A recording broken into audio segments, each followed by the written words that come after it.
My name is Peter Malachi, the chairperson of Mahai Developers for Science and Engineering.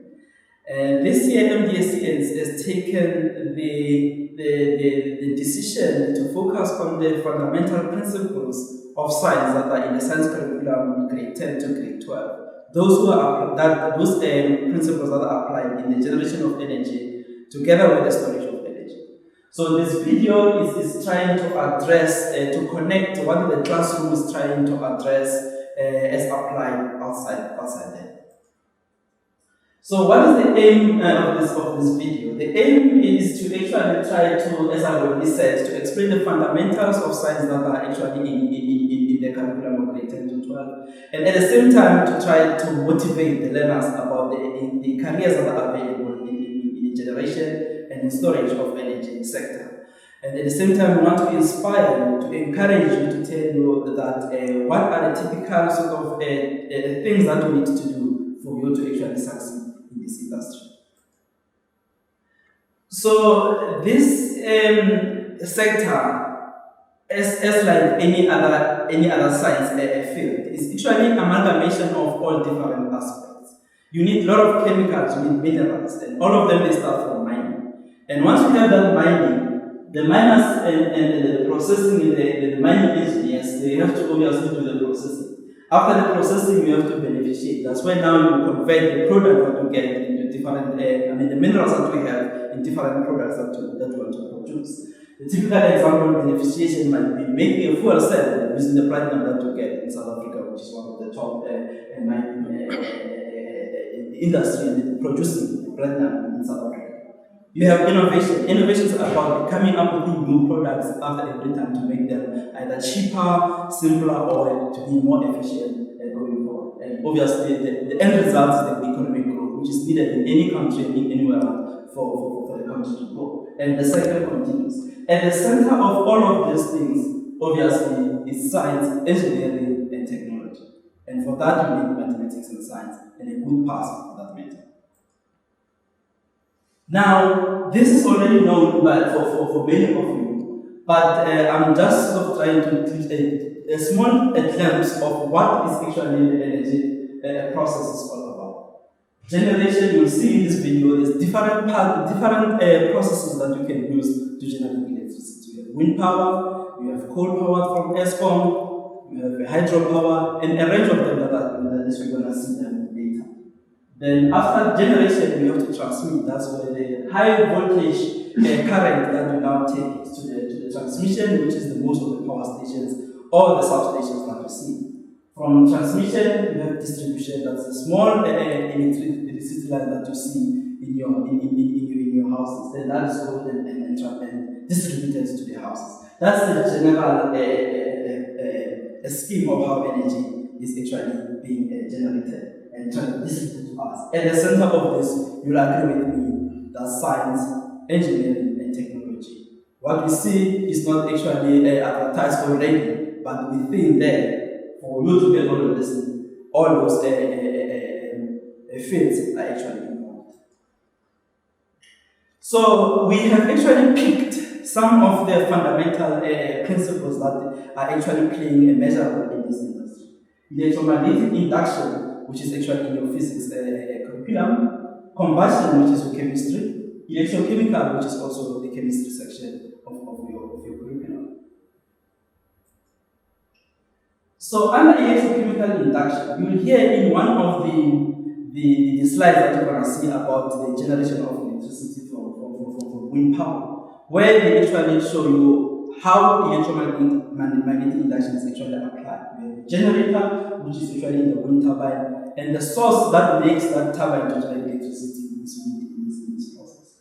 And the coal power station, the generator in the house, and the pump storage, hydropower, all of those things are using the fundamental principles of electromagnetic induction, which is actually a generator, and where the different forms of fuel is used to actually rotate the turbine inside the generator to actually generate electricity, as explained in the electromagnetic induction principle.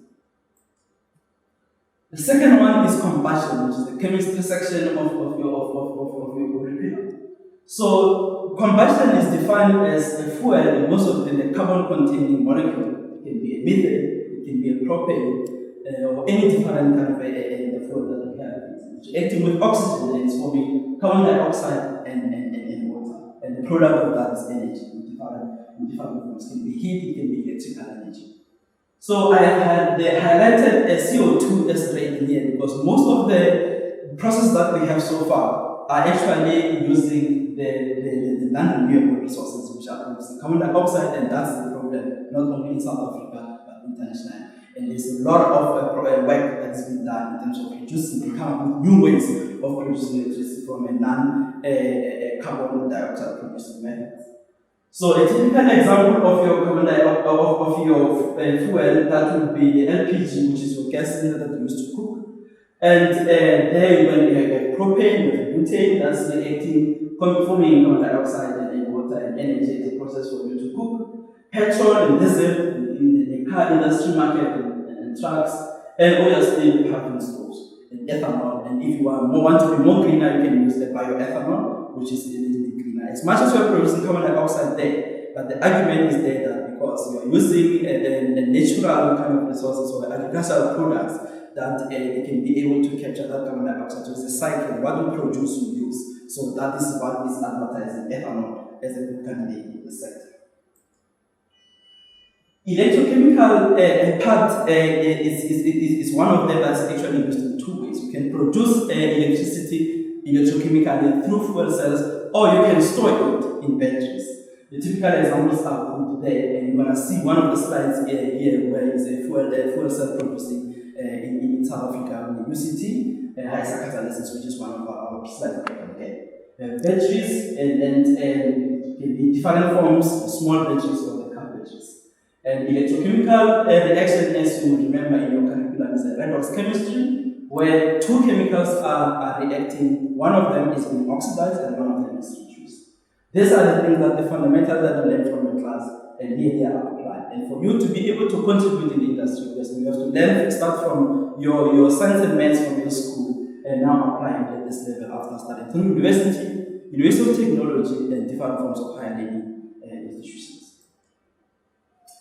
So we have also captured the sustainable energy as part of the future that is coming in the sector, and you're going to be listening to one of the presentations from Green Cape, which is actually addressing more about what is available in here. Again, this is the fundamental principles of your science that are applied in the classroom, and these are the principles of that. And sustainable, we're going to have wind turbines, we're going to have solar. And obviously, if you go to agriculture, then from biodiesel through sunflower. So the future is there. Whether you are in science, you measure with agriculture, or you measure with engineering, or you measure with chemistry and physics, this is open for you, and it all needs your hard work. So now, in the following slides that will be coming here, in the following video clips, we will visit different sites where we focus and go a little bit deeper about what they are doing in their sites. And this is in the hope of, again, to inspire you, to tell you what you're doing in the class actually about.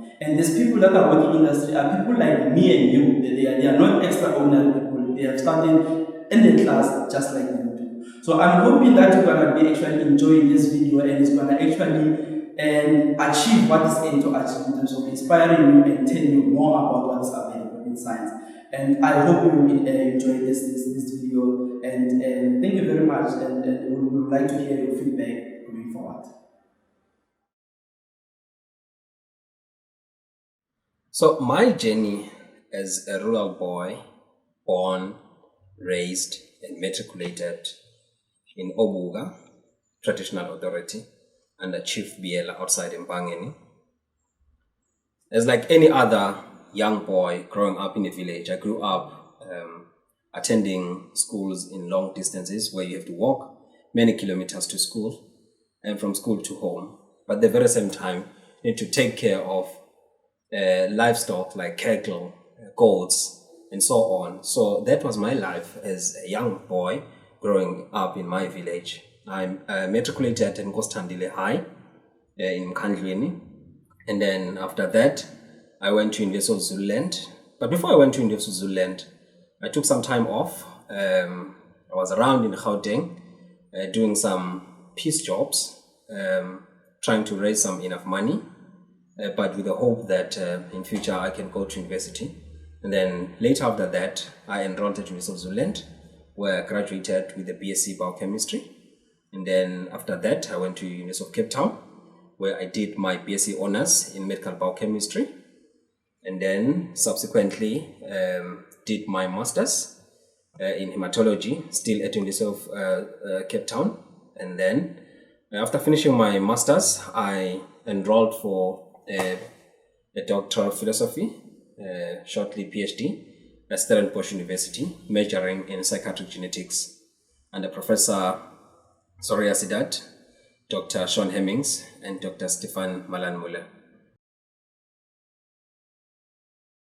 In any energy generation, you have different sectors. We have focused on different ones of them so far. So now we are narrowing it down to renewable energy.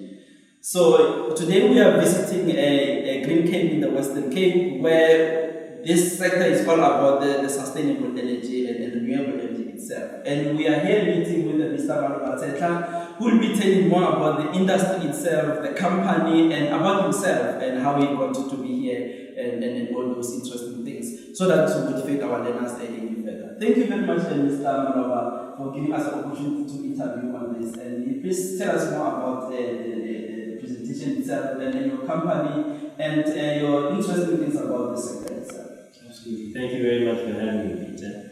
And like Peter said, my name is Mdse, all the way from Lesotho, and I'm very excited to share with you about renewable energy opportunities that exist. And I'll start with a short introduction of myself and share with you my journey to this point, working in the Green Cape Sector Development Agency, supporting the growth of this renewable energy industry in the Western Cape and in the entire Southern African region. So to start with, a little bit about myself. I was born in Lesotho, in the city or the town of Mdse, and I'm proudly Lesotho. I am very much into a healthy, active lifestyle as part of my life philosophies. And I think in order to have a healthy mind, you also need a healthy body. And this is key if you're going to guarantee your success academically. You must take care of your personal health. And I'm also very passionate about renewable energy and issues to do with sustainability. These have to do with our environment and living sustainably within it to ensure continuity. And it's all about family, and these are my passions. So this is me. A little bit about my journey towards renewable energy and specifically working here at Green Cape. It all, of course, starts, as with this program, at school. In 2003, while I was doing my high school learning, I came across the issue of climate change and global sustainability challenges that were being faced. And I decided that I wanted to contribute to this and make sure that we maintain a clean and sustainable environment for ourselves and for generations to come. And in 2005, I decided that the way for me to do this was to make clean petrol. And this is what I've been telling people for the past 10 years now. I wanted to make clean petrol. I then decided to increase my academic performance to allow me to pursue a career in chemical engineering, because those are the guys who make clean petrol. So after 2007, I finished my high school and I moved to UCT to pursue a degree in chemical engineering. And again, through maintaining academic excellence, a lot of hard work, in 2011, I was able to complete my degree in record time with an honors passing. I continued on that journey, having realized that actually renewable energy is what I wanted to focus on. This was a new, alternative, clean energy source which was available widely and in anyone around the country. So I decided to pursue a postgraduate diploma in sustainable development at Stellenbosch University. I finished that, and then in the next year, in 2012, in 2013, I decided to continue with my master's, looking at sustainable development but focusing specifically on renewable energy and the policies that are needed in order to facilitate its growth. And again, through hard work, academic excellence, and keeping clear vision and focus, I was able to complete my master's and start working at the same time. So, what is renewable energy? You hear about it a lot. There are conferences all around the country, all around the world to do with renewable energy. So what is it? By definition, renewable energy is an energy source that is infinite because it doesn't rely on limited natural resources and it doesn't have harmful impacts on the environment. So it is core to the global shift towards sustainability. Okay? So that's the logistics and the definition of it. But what is it? So let's look at renewable energy. This is renewable energy. Solar rooftop installations on your home, on the office block where your parents work, at your school, at the shopping, your favorite shopping mall. These are things that are happening and are being installed in your very hometown. This is here in Cape Town, and I'm sure there's one very close to wherever you are. There are wind farms, and these aren't distant. They are here at Hopefield, in Caledon. There are others in the Eastern Cape. And these are technologies that are now available in South Africa and generating electricity for the past 2 years that are feeding into all of our homes.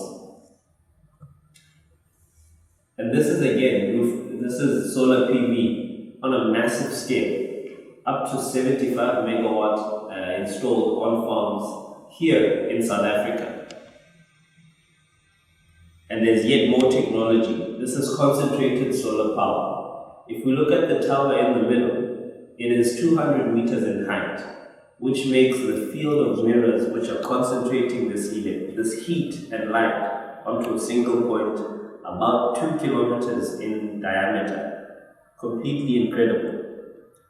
And if we zoom in and look at one of those little mirrors, it's not so little.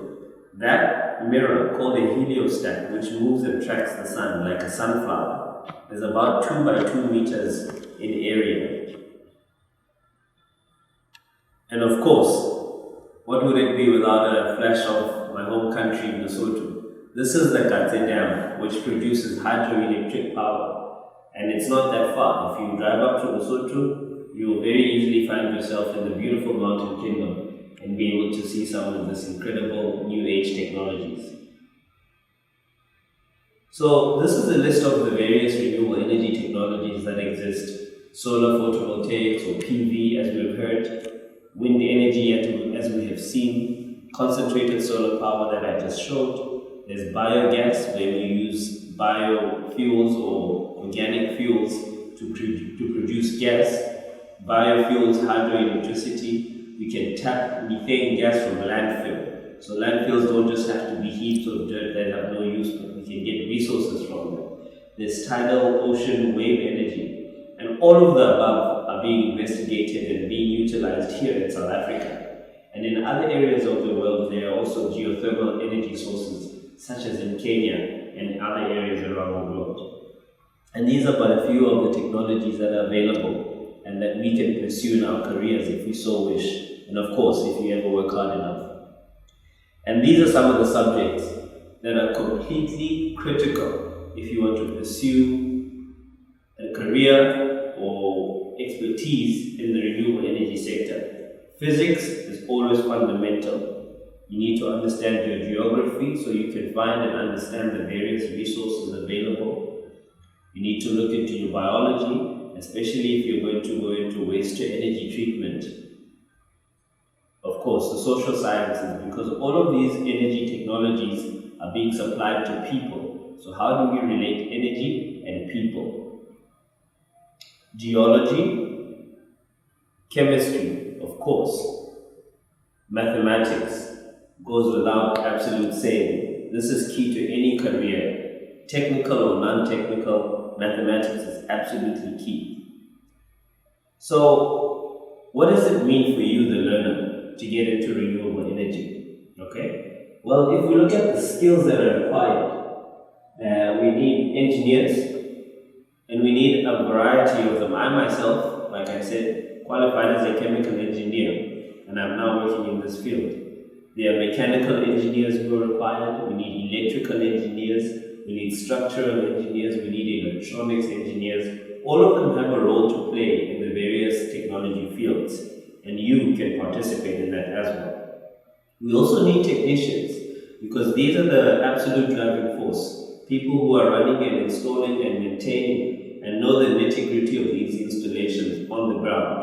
For solar PV, for wind maintenance, for hydroelectric maintenance and installations, electrical, biogas, you name it, technical expertise is required. So there's a huge option for university graduates and technical university graduates to also play their part in the renewable energy revolution, if we can call it that.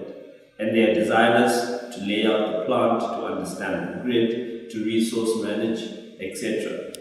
And fundamental to all of this is hard work. And this comes down to what are our grades, right? And here are some more opportunities in the less technical fields. There are legal services required. And there's environmental services to understand what is the impact of these installations on our environment and how can we make sure that we live in symbiosis. And like I said, hard work, dedication, focus, and a passion for what you do. And all of these translate to what? Our marks. Absolutely fundamental is to get really good grades to ensure that you understand the core content of your work. And I'm talking about 75% and above, 70% in your more technical subjects like your math, your physics, and chemistry, to ensure that you can grasp the concepts that are being taught and that you can ease your way through your varsity career. And this opens up numerous doors for you to get into an exciting new field where everybody is very excited about investments being made, projects being developed, and what increasing people's energy access means for improving their lives. You can contribute to solving global challenges.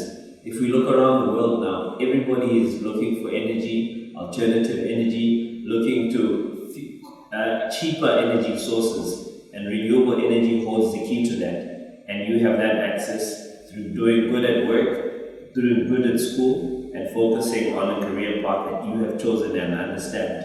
And of course, you're then able to participate in meaningful national development. South Africa is a developing country which needs a lot of energy, is growing very rapidly, and an increasing population needs energy, and it is up to us to provide them with that.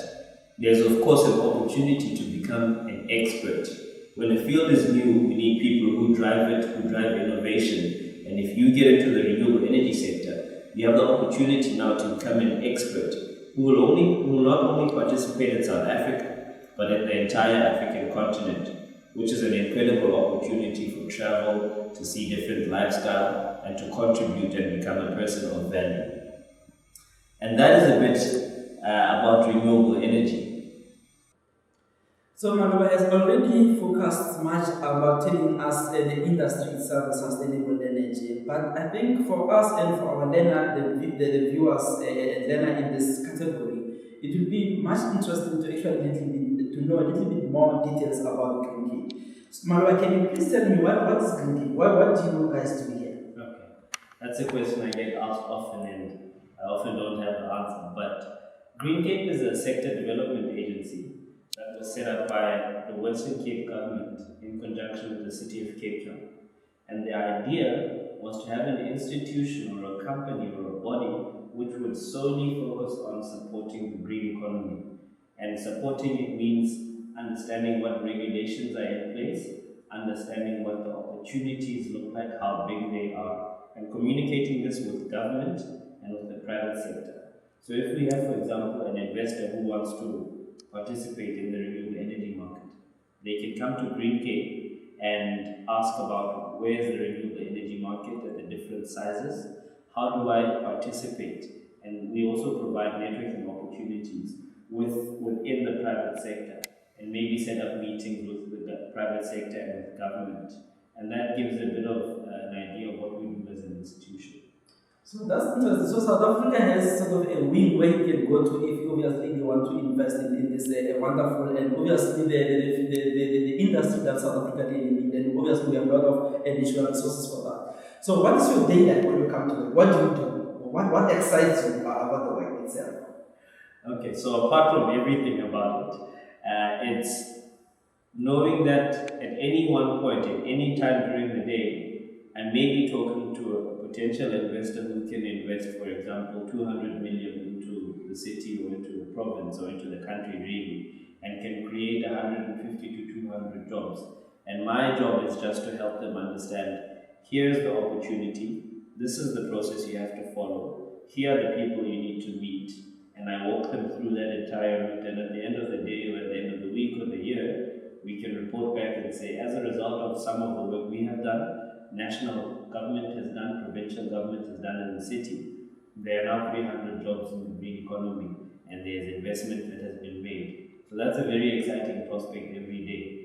Is there a future in this industry? Because I'm keeping on saying that there's a future in the industry, and that's really based on my little bit knowledge. Do you think that actually there's a future in it? Can a learner who wants to follow this career really knows that it actually can contribute not only on the greener prospect of South Africa, the country, and Africa, and the world as a whole, but to be secure that I will get a job in this industry and I can contribute through my innovation agenda? What is the future looks like in this industry?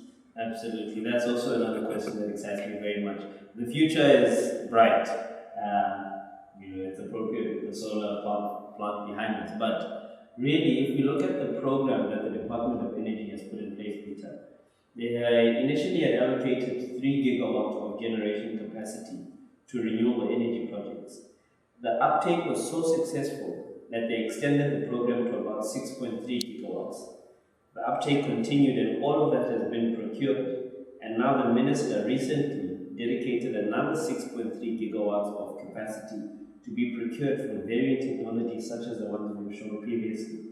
What this means is that in the next 25 to 40 years, there will be plants running which will need maintenance, which will need expansion, which will need innovation, and which will need people doing all of the above. So the learner today has the opportunity to come and participate in this, either as an investor, as a technician working on the development and the installation or the maintenance of these, or they can work as an engineer designing these systems. And it's very important, I think, to differentiate between the various skills needed. It's not just a need for engineers from universities. We also need technical people who are able to actually do the work on the ground, installing, fixing, pulling apart, and doing the work on the ground. It's completely crucial. And that's where some of the biggest opportunities need. We need people like welders. If we know Atlantis out here in the Western Cape, there's a big 200 million rand factory which is producing the towers which host the wind turbines. And there we need expert welding people. We need expert metal cutters. And those are the very technical people we need from, for example, Central University of Technology or Cape Peninsula University of Technology, etc. So we need both the engineers and the technical people. And there will be hundreds of these farms around the country and eventually around the continent who will need the people working on them. And that's the learner who is currently deciding at grade 12 level. This is interesting. So obviously, I can't agree with you more on this. I mean, it shows that the future in the industry itself is just out there. People just have to study hard, work hard, and be able to capture the opportunities available to them. Yeah. What are the challenges in your work? Oh, the challenges. I never get asked that. So I think the challenges are, especially in my work, we work with the government and the private sector, and especially around the policy. So it takes time. For example, we are helping set up a special economic zone dedicated to green technology manufacturing in Atlantis. And that has been a 3-year process where we have had to create programs for people to access land, create programs for the city to give special services to investors, define and explain to the sector what green tech qualifying is. And that has taken time until now that we've submitted an application to the Department of Trade and Industry. But those are things that take a lot of time, and you put a lot of work, and you are sometimes not sure whether you're getting the results or not. But a company like Green Cape has only been around for about 5 years, and if we can count the investment that we have seen, I think it's very fulfilling. So as much as it is challenging because it's a new sector, it's new things, and we have to be patient with all the various stakeholders. So it's exciting at the same time. So it's actually not surprising to be asking a question about the challenges and you don't find them. That shows that if you have passion in something, it will be difficult to nip and to get those challenges, because those challenges, they actually motivate you to do more. That is actually is not something that one will actually be surprised to not get challenges. There are challenges everywhere, but if you have passion and you have the zeal to get the results, you're not going to feel any pressure. What is your advice that you have for those kids who wants to study through the chemical engineering? You already mentioned that you are a chemical engineer and you have studied even up to masters. What the advice that you can give to them? Is it easy to just do, once you have your 70%, you're just going to have you sleep nice, and after 3 years, what can you advise them? Is it easy? Is it difficult? If it's difficult, what are the chances? How do you maneuver to get where you are? Absolutely. I think everything is covered in the one saying that says, nothing worth having comes easy, right? You have to identify what it is you want to do, and then you must accept in advance that you have to work hard for it. So after you finish matric, when I was in matric, or in the equivalent back in Lesotho, I had about 5 A stars and 3 A's in my end of year results. Very good. Went on and did a 2-year diploma in IB, finished the top of my class with 75s and 80s. Went into varsity, and I got into a pool of people who had an incredible background. We had guys from Zimbabwe, we had Americans, we had people from much better schools here in South Africa and the surrounding countries. And your performance goes from being the top student to nobody. Average student, right? And it's not that you were not passing, but you were no longer the shining star. And that is a very big transition that I think people need to be aware of, especially young learners, that it's not that you're no longer brilliant, it's just that there are more brilliant people. And you need to take that and motivate yourself. So instead of becoming sad and just giving up, you have to now challenge yourself further. And by the end of the 4th year, I was among some of the best performing students. I finished in time. But through consistent hard work, you have to focus. There's a lot of things that happen in university that might take away one's focus. But the only reason you are there is to study, get your degree, and then you can network usefully with people who will build your career in the future. And then to explore other avenues like sports and social committees, etc. And then everything else. And if you keep priorities in place, you keep focus, and you just relax a little bit and do what you need to do, I think it's smooth sailing, if you will. But it, of course, with lots of challenges. As with everything, like I said, that is worth getting. I think the one way that will be keeping hearing in this video since the start is the hard work. All the sides that we have invested so far, they emphasize hard work. It's never sort of a smooth riding out there. We have to persevere and make it happen. Thank you very much, Mr. Maloba, for giving us this opportunity and to inspire our young learners out there. And I hope they are inspired as I am. No, thank you. It's been my absolute pleasure to participate in this, and I wish them all the best. We need them to make this future absolutely more sustainable. You heard it, folks. Opportunities are out there. Just grab them, work hard, persevere. Maths and science, 70% upwards pass. That's what we have to aim for. Thank you very much for this section of the video. We're still under electromagnetic principles. So today we are visiting Caledon, one of the wind farms in the Western Cape. We're going to be speaking to the plant manager here, which is Mr. Francis. He's going to be telling us more about the plant itself. Thank you very much, Mr. Francis, for giving us this opportunity to actually talk to you. Can you please tell us more about yourself? First of all, thank you for giving Biotherm the opportunity to be part of your educational video. As you introduced me, I'm Gerald Francis. I'm the site manager for Biotherm Energy on their 27 megawatt wind farm. As you can see, the wind farm is built on an agricultural farm, and the wind turbines take up a total area of around 6 to 7 hectares. Right? I was trained by General Electric in Germany, in place called Reiner. And then after my training was primarily in Ireland, where I started as a training technician, worked my way up to a fully fledged turbine technician, and then became a site lead. In 2013, after 13 years in Ireland and around Europe, I decided that I wanted to now return home, and was immediately recruited by Biotherm Energy.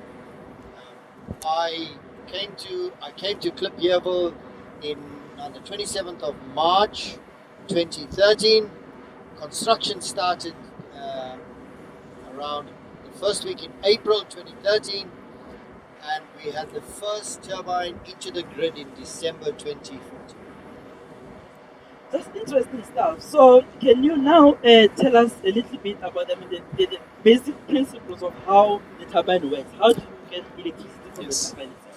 Okay, it's quite simple, and I'm going to keep it as simple as I can, not to overcomplicate things for your young viewers. So, these are 3 megawatt turbines, which, to the best of my knowledge, are of the largest in South Africa at the moment. Okay, they require 3 meters per second of wind to start. Most people want to know in kilometers per hour. So, to make it very simple, just multiply every meter per second by 3.6 to give you kilometers an hour. So, at 3 meters per second, the turbine will start. Okay, and you might then ask me, well, how does the turbine know the wind is now at 3 meters per second? So if you look at the back of each of the turbines, there's an instrument there called a soda that measures the wind speed and the wind direction. It then relays a signal to the PLC in the turbine, letting the turbine know which direction the wind is blowing from and what the wind speed is. Okay, so as soon as the wind speed is over 3 meters per second, the rotor starts to turn very slowly, and at 4 meters per second, we then get up to synchronized speed. The breaker closes at the bottom of the turbine, and we then export that electricity. The power is generated at 690 volts. Okay, but at 690 volts, that's not quite usable, especially for Eskom. So we've got to step up that voltage. Okay, and if you look at the bottom of that turbine, you'll find a 22 kV transformer where the voltage is then stepped up. It goes down where all the white markers are along the road. The cables go down to the substation where we'll be later on. We step that up again then to 66 kV, and we then pass it on to Eskom. So now tell us more about what are the challenges in this area? Is there a future for the wind energy in South Africa, and what are they as a whole? From my perspective, I would say definitely there's definitely a future. I mean, this wind farm in a year has produced over 100,000 megawatt hours. Okay, which is quite phenomenal. It's quite phenomenal.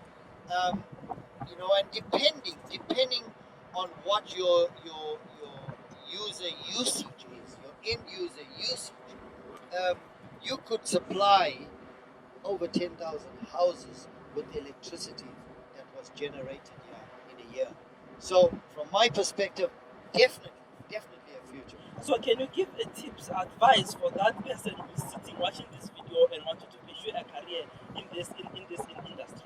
Well, so can you tell us? What can you advise them? Well, I'd use myself as an example. You don't need to be some mechanical engineer. It's about grasping the opportunity.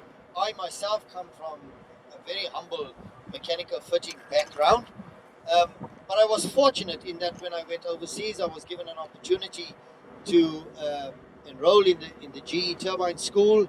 I did very well, and I then went on to the electrical side of the turbine, because the turbine is both mechanical and electrical. And in my opinion, in South Africa, we need to start taking learners back. We need to go back to the apprenticeship programs where learners do a full apprenticeship. This is very important, because a very good millwright, which is a mix of an electrician and a mechanical fitter, would make, in my opinion, a very good turbine technician. So, grade 12 with N3, N4 or more is perfect for a career in this industry. Well, you heard, folks. You remember that as in additional to what this video is all about, is actually to give you that there's open opportunities in industry. Whether you study through FET, whether you go to university or University of Technology, you just have to start from fundamental from your school, pass very well, follow a career in any of these streams, and take the opportunities that you are given. South Africa, opportunities are waiting for you. You just have to grasp them. So thank you, folks. We have seen before now, we have been talking about the wind farm, we have seen the wind turbines, and been introduced by Mr. Francis. Now we are in the big control room. Now I'm with two technicians here who are doing the day-to-day running of this operation room. I have Victor Sundusa here who will be telling us more about himself. I have also a Lamla here. So Victor, tell me a little bit about yourself. Where did you study? Where are you coming from? Actually, as I said before, I'm from Limpopo. I did my matric in Mdse High School and graduated in 2007. And then after matriculating, the result was not good enough to enter the university. And then I know it's quite extremely depressing when you work hard and then at the end of the day it doesn't pay. And then I didn't have a choice because the universities, they were not even accepting me. And then I heard about the college, even though friends and everybody was undermining to go to the college. Even myself, I was taking to down that where am I going actually? Why my friends, they're going to university while I'm not going to the college. And then after this like that, and then I went to the college 2010, and then where I did my NCV level 2. I didn't know what is an NCV, what it is, and then I went there, they explained to me how it is, and then I did an NCV level 2, level 3. After that, when I finished my NCV December, and then I went to holiday in Bongo. I came back in January the following year. I was a little bit late for the registration, and then when I come back, they told me that they have to put me in a waiting list because I was not in time to come to register, and then they fired me just like that. And then I went to First Bay College where I further there to do my NCV level 4. And then during my NCV level 4, and then I can say I was a little bit maybe the best student in mathematics and 4 subjects in electrical engineering. And then later on during the year, it was around after exam June, and then the lectures, they took me to the college manager. I was with another boy, he was doing mechatronics, he was the best in other side. And then they told us that when we do well at the end of the year, they will give us maybe a bursary or a job. And then the final exam came, I did best. I did 3 distinctions in electrical subjects, and then additional subject like mathematics and LO where I got distinction also, and then it was very good. And then later on, it was 2013. And then 2013, they didn't give me the job, they didn't give me the bursary, they told me that no, they will give me a job. And then I told them that they can hold on a little bit, I still have to do my N courses. And then I went back to the College of Cape Town where I did my NATED courses from N4, N5, and N6. During my final exam in N6, the college manager in First Bay College, they called me that they have an interview with me. I just have to come there, and then they will tell me what it is. And then they'll tell me that there's a company called Biotherm Energy. I didn't know what it is, what they do by the time. And then they told me that I just have to go and do some research about the turbines in renewable energy. I knew about the renewable energy, but I didn't know what turbine is. And then he told me that I just have to do a small research. And then he told me that I have to be, it was on Monday, and then he told me that the interview is going to be on Friday. In Friday, I went there and interviewed. They told me that I have to be there around 8 o'clock. And then the day of interview, I think I was a little bit late, and then when I arrived in the office, it was around 10 o'clock. And then they told me that I have to be there 8 o'clock. It's around 2 hours late. I was traveling the train from Kraaifontein to First Bay. It takes around 2 hours in a train delays and everything. But when I get there, I was a little bit lucky because the person was coming to interview me. He was even himself a little bit late. And then we did the interviews. It was very fine. I answered all the questions he was answering me. It even took long because the things I was explaining to the guy, he was very happy. And then and then he told me during the interview that I got this job, when I get successfully, and then I will go, they will take us to Germany to do a wind turbine technicians. And then after I wrote my exam, I passed, and then I joined the company. It was 2013 December. I came to Caledon in Bioenergy Wind Farm. And then later around 2014, it was February, and then we took a trip to overseas in Germany for 3 months where we were doing the wind turbine technicians. And then it was. So it was your first time actually being in Germany? Yes, it was outside South Africa. It was not actually the first time to be outside South Africa. I even went to Mozambique and Zimbabwe, the closest places when I went, but it was first time to be outside Africa. And it was very nice in Germany, I will never forget. And then I came from then, I came back from Germany. It was very nice. I came back here, and then I'm still working as a conservative technician. It's interesting, guys. So what I gather from what he's telling me, I think the one important thing that we never have to do is actually being very late for the interview. But you understand the circumstances that he explained, that he has to go through the trains. That's in most of the real circumstances that most of us as young people in South Africa are going through. So now we have Lamla. Lamla, tell me, how did you got to be here in Bio? Where did you start to end up here? Hi, I studied electrical infrastructure in Cape Town College, Parents Campus also, like Rachel. I did my native courses also. So the bursary that was funding that time called me and told me about the project. So I took the opportunity. I didn't know nothing also about this turbines, nothing. So I also did the research, and I didn't have an interview to come here. So I came here, and the turbines were built at the erection phase up to the operational stage. I was here. So Biothermal company offered me the job. As Rito said, they took us over to Germany for training with service technicians on the turbines. And I'm also here to be a plant operator. And sometimes the service technician we go with the Chinese. We work in day shift, like 6 to like to 8. And we also fix the turbines. That's interesting. So now I want us to go a little bit more into details. We saw the turbines before, so now I want to go into say when you enter in here, your daily job, when you enter in this control room, can you please take us through from the computer that I'm seeing behind you all the way up until all the things that you're seeing? What are we looking at here? What is going on this control?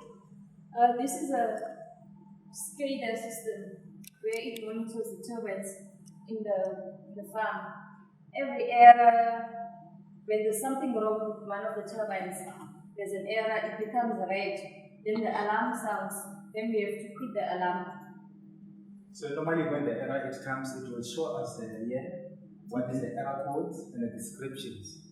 And then you can stop and reset the turbine depending which errors. There is some errors where we're not allowed to reset, and there is some that we can reset. It only takes maybe less than 5 minutes to reset the turbine once again.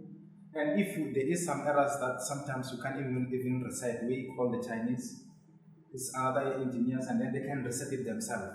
Sinofel in the Sinofel company. And then if they can't even reset themselves, they have to come on site to reset. On the way to itself. I see. So then this is the control. Then now as we are going through, what is it here? What am I looking at here? This is a better cabinet, and then this is the switch cabinet for the AC, the electricity panel. This mostly is like a powering all of the system. I see. So this one is 66 to 22 transformer 1. It's actually the transformer that you use on the second side. Yeah. So this one is like ESCOM side. This is the meter that you ESCOM directly. Okay. So you are checking how much ESCOM. Yes. This one is the meter that is reading everything that we need in the databases. So this one is the main one. This is the substation control unit panel. It's like it's a SCADA that is controlling everything that is running in the control room and the substations. It's all the PLCs that the turbines are using, and everything says here. This one is like two SCADA. This one is mostly for Chinese. It's only modern specific turbines. So you can see everything about the turbines in details in this one. Also updates, like when they want to update the software and stuff, also does that. So then the turbines will actually generate the electricity. Everything is controlled in this room, and there's a substation here. That's something that obviously we can't show for constitutional reasons. You know, there's additional key point issues, and the substations are part of that. But I think what's more interesting to me, I want to see that for a young guy who's sitting and watching this video, wanting to follow a career in energy or even start following the footsteps that you are following. Say something, I didn't pass very well, but I don't want to go to an FET college because people will think like I'm sort of them. What can you tell those young kids? I think these things is happen everywhere when you are in the matric and then you fail or you don't make it to go to the university. And then some people they don't find it like it's another way where you can go and then still pursue the career you want to be. Because sometimes at home they still undermine that no, you can go to the college but you can't even get a job. Some people they see it like that. And then I'm telling you, I see it I'm doing as I am going to the college and then I started electrical engineering in the college. I'm working. So there's no such thing that if you fail in the trade, there's no way you can go. It's like you are just threatening something that they cannot even get out from it. And like you told me before that you're still even continue studying, even when you're still working, you are pursuing your studies on the sideline. To even pursue, if possible, one day when we come here, we might not even see you as an operator, you might be a plant manager of the site. So that is what is interesting about studying. You never stop studying. It doesn't matter how you start, whether it's in FET, university or university technology, you just have to grasp everything, work very hard and Lama, do you have anything to say about working hard for the young? No, I'll just tell them to work hard, do well, and most importantly, to set a skill set for themselves, a right one. That is very, very true. So guys, tell me, obviously anywhere is not every time that everything asks you. What are the challenges about the work? Oh, challenges. I think it's demanding on your time. It's very demanding. And however, it's just a high job satisfaction. And the most important thing is to be part of the sustainable and renewable energy. That's the most important one. And what are the most interesting is when you wake up, is that something that is pushing you to wake up to come to work? What are the side of this? Yeah, I find it myself easy to come to work because every day it's like every day there's a new things that you have to do, and then the growth is very high. In this work, we have to study a lot. You must read books. You must consult. If you don't know anything, there's a new things every day. You have to take it home after work. So I find it's easy to come to work. Guys, you have actually heard from the people themselves who are enjoying all the challenges and the opportunities that are available and the sustainable energy, wind turbines, wind energy. The take-home message is to study very hard. Don't limit yourself to anything. Whether you study through any of the institutions that we know about, it is possible to succeed. I hope this kind of video section of the wind farm actually inspired you. And obviously, if you want more information now, you can always contact with us and you can connect with the people that we are talking about here so that we can learn more. Thank you very much. Energy converters. So what that means is that we take a fuel, in our case hydrogen,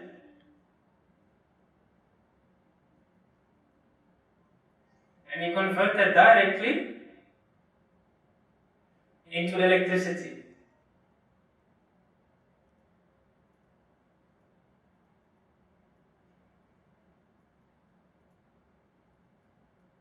So it's direct, and we use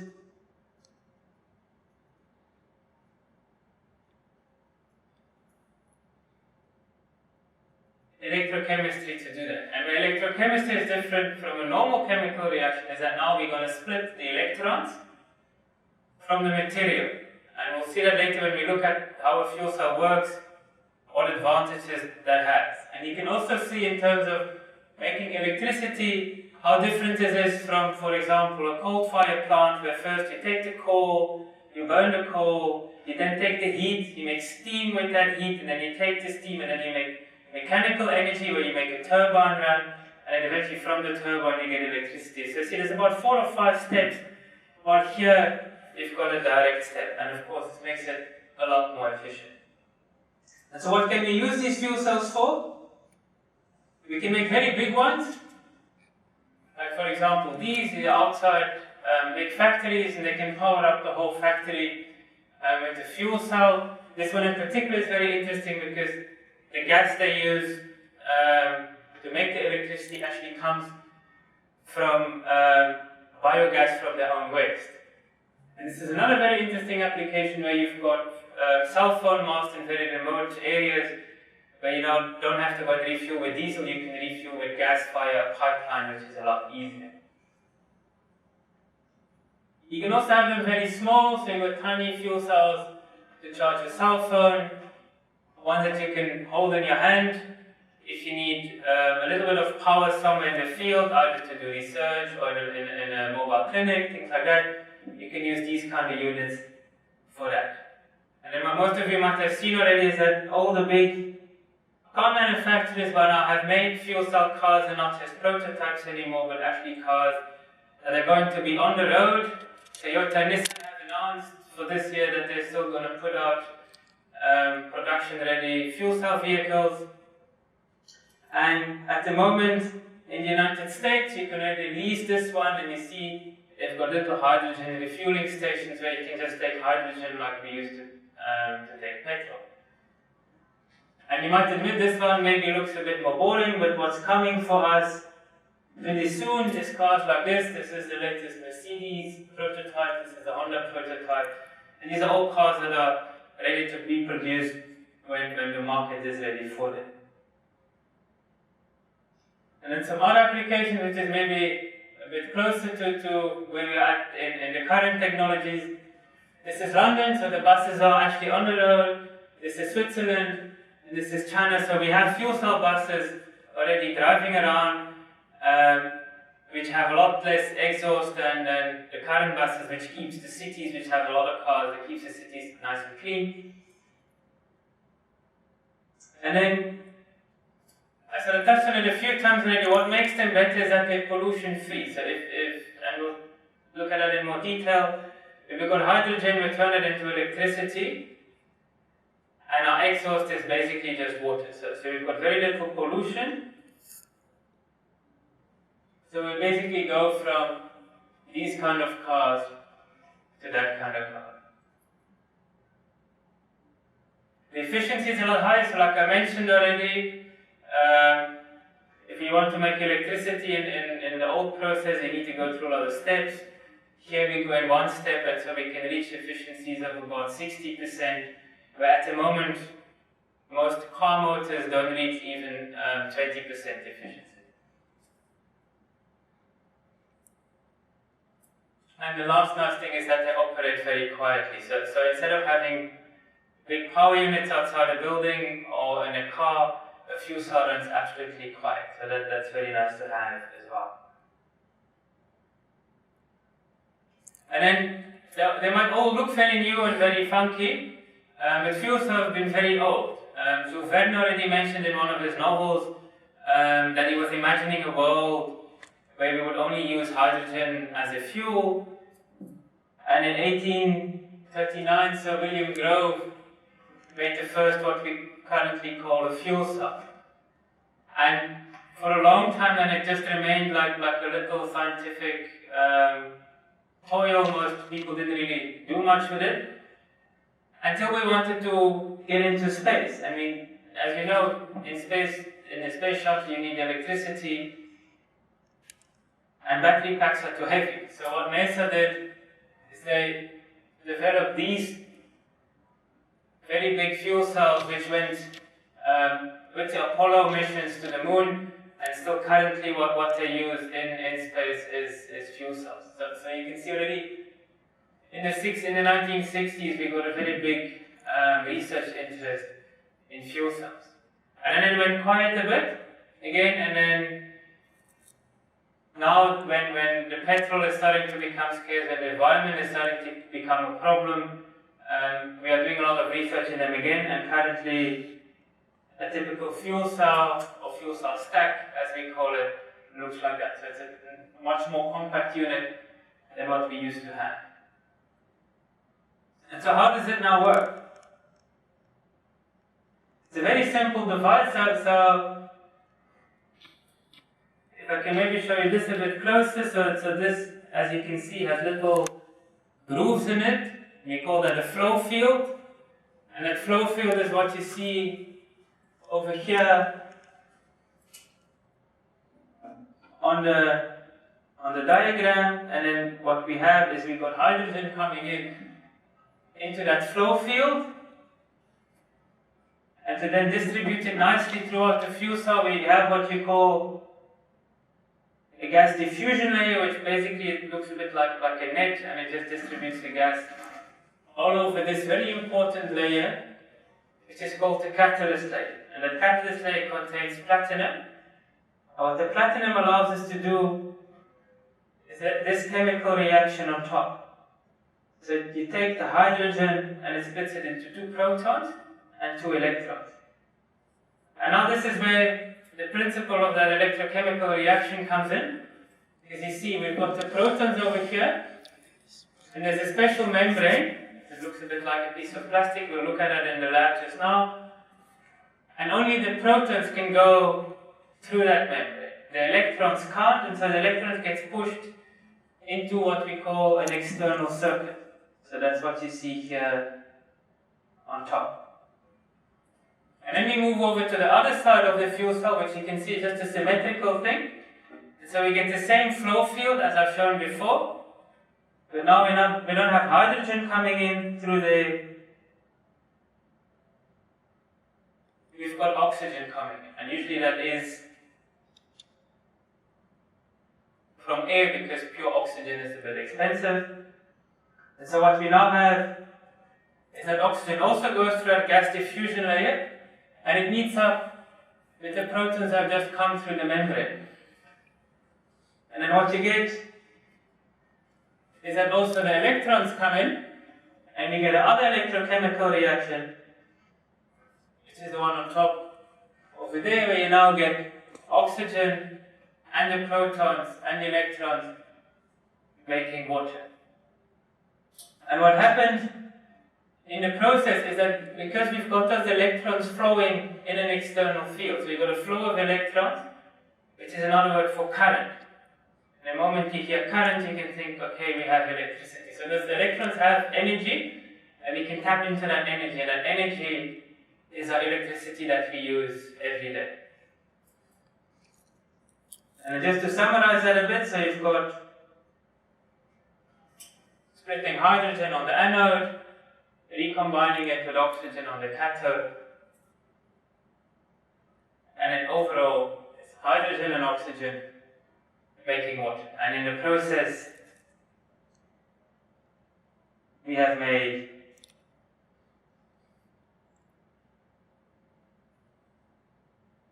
electricity. It's a very simple device, but as I'll show you later, it's got a lot of things that need to be considered when you put it together to make it work really well.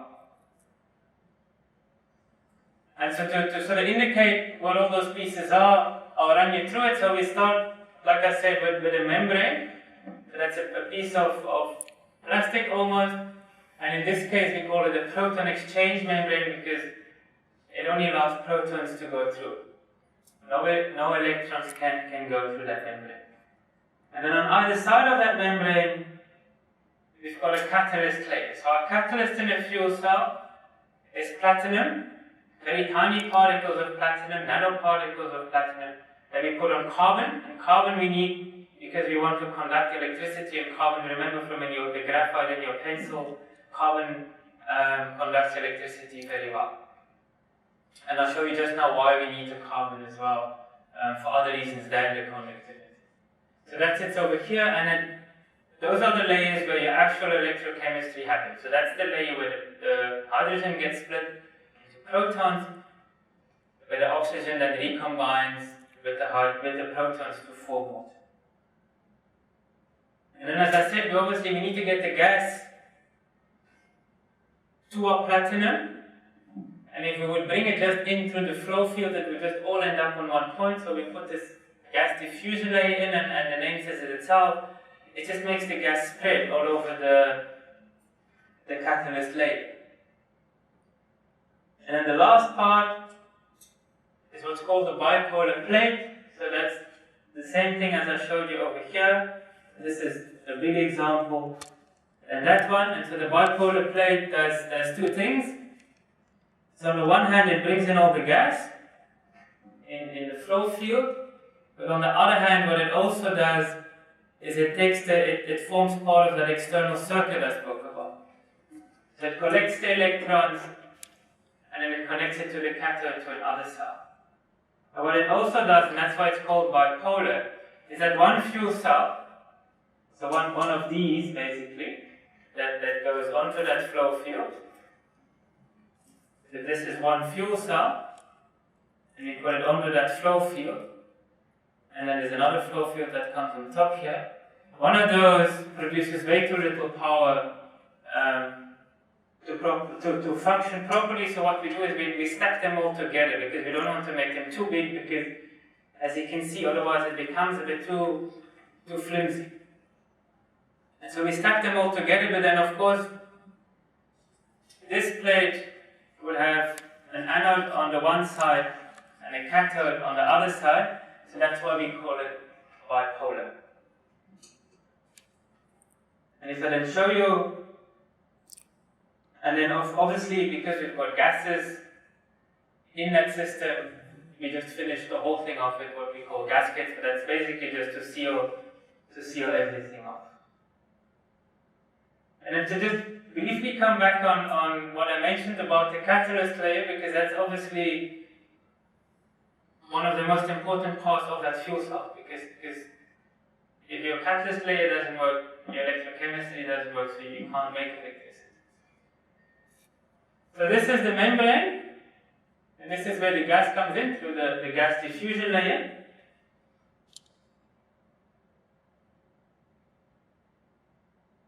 So let's have hydrogen coming in, and now that hydrogen goes through that gas diffusion layer, and now it needs to get to one of these platinum particles. So that's one other important part why we put our little platinum particles on carbon, because if we just put platinum metal here, you know, metal is not, you can't get gas through very easily, so we wouldn't get the gas through there properly. So that's why we put it on sort of bigger balls, and if you remember when you stack marbles or something, you get a lot of open space in between, and so that's this open space that you see. So we get the gas in, and it gets through here, and then that's where we're going to split it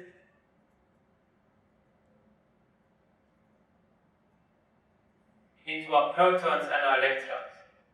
And now we've got another problem, because we need to get those protons all the way from here to that membrane. And protons can't just move through space, they can't move through carbon, they can't move through metal.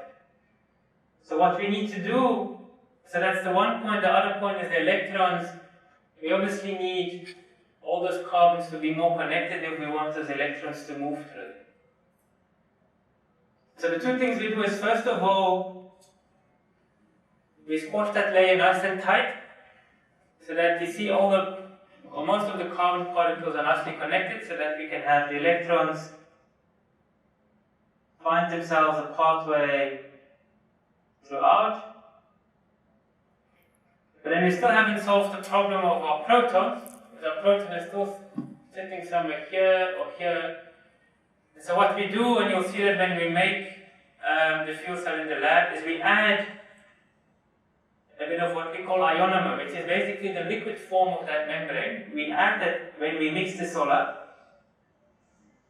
And so you get these tentacles of membrane sitting through that catalyst layer.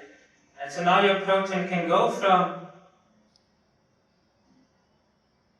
can go from here into that and get to the membrane. And so what you see in that catalyst layer, what we need is gas to come in,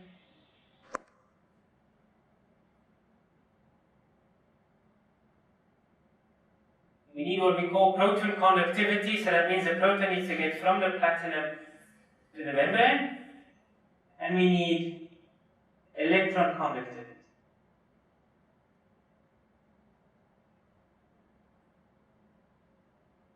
So we need to get the electron from the platinum to our external circuit, otherwise it won't work either.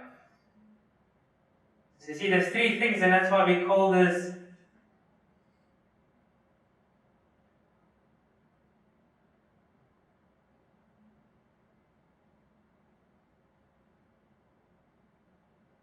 the three-phase boundary. And that's really essential to have a three-phase boundary in your catalyst layer, so where gas, proton conductivity and electron conductivity can come together. If you don't have those three at the same time, at the same spot, you can't do your electrochemistry. So that makes it very difficult already to make these. So that's the overview of how a fuel cell works. And then like I mentioned, as you can see, we put it all together in a stack, depending on how much power we want. So this is the flow field plate that I've shown you, the grey one, and this is the actual fuel cell, and that's what we're going to make in the lab just now. And so then you might wonder, well, okay, how does this all fit together if we look at it from a more scientific point of view? And it also will show you how difficult it is, how difficult the science is within fuel cells, and how many different things, or how many different bits and pieces of science come together in fuel cells.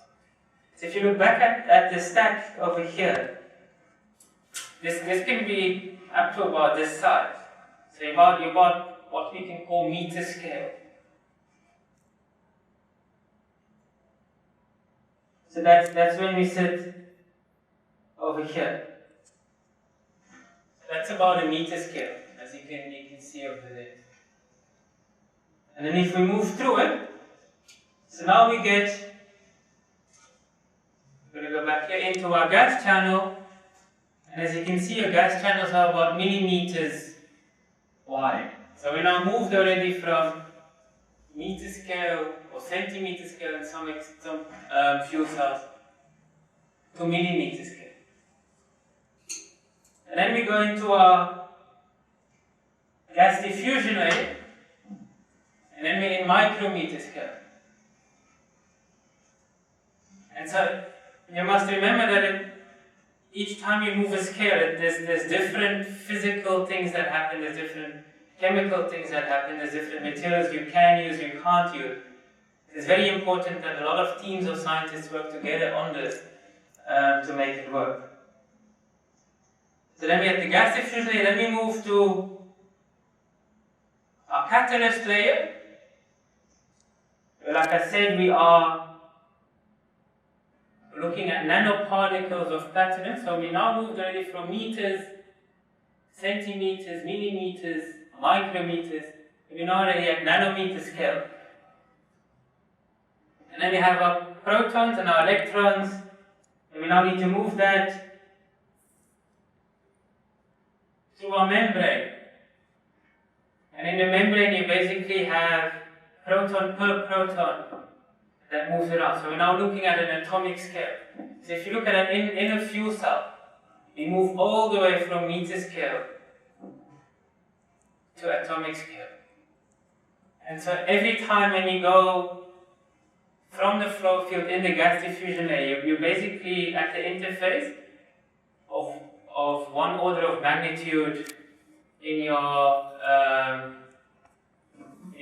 length scale. So it's very difficult to design all of that. And just to maybe give you an idea of how that works in real life, so this would be the meter scale.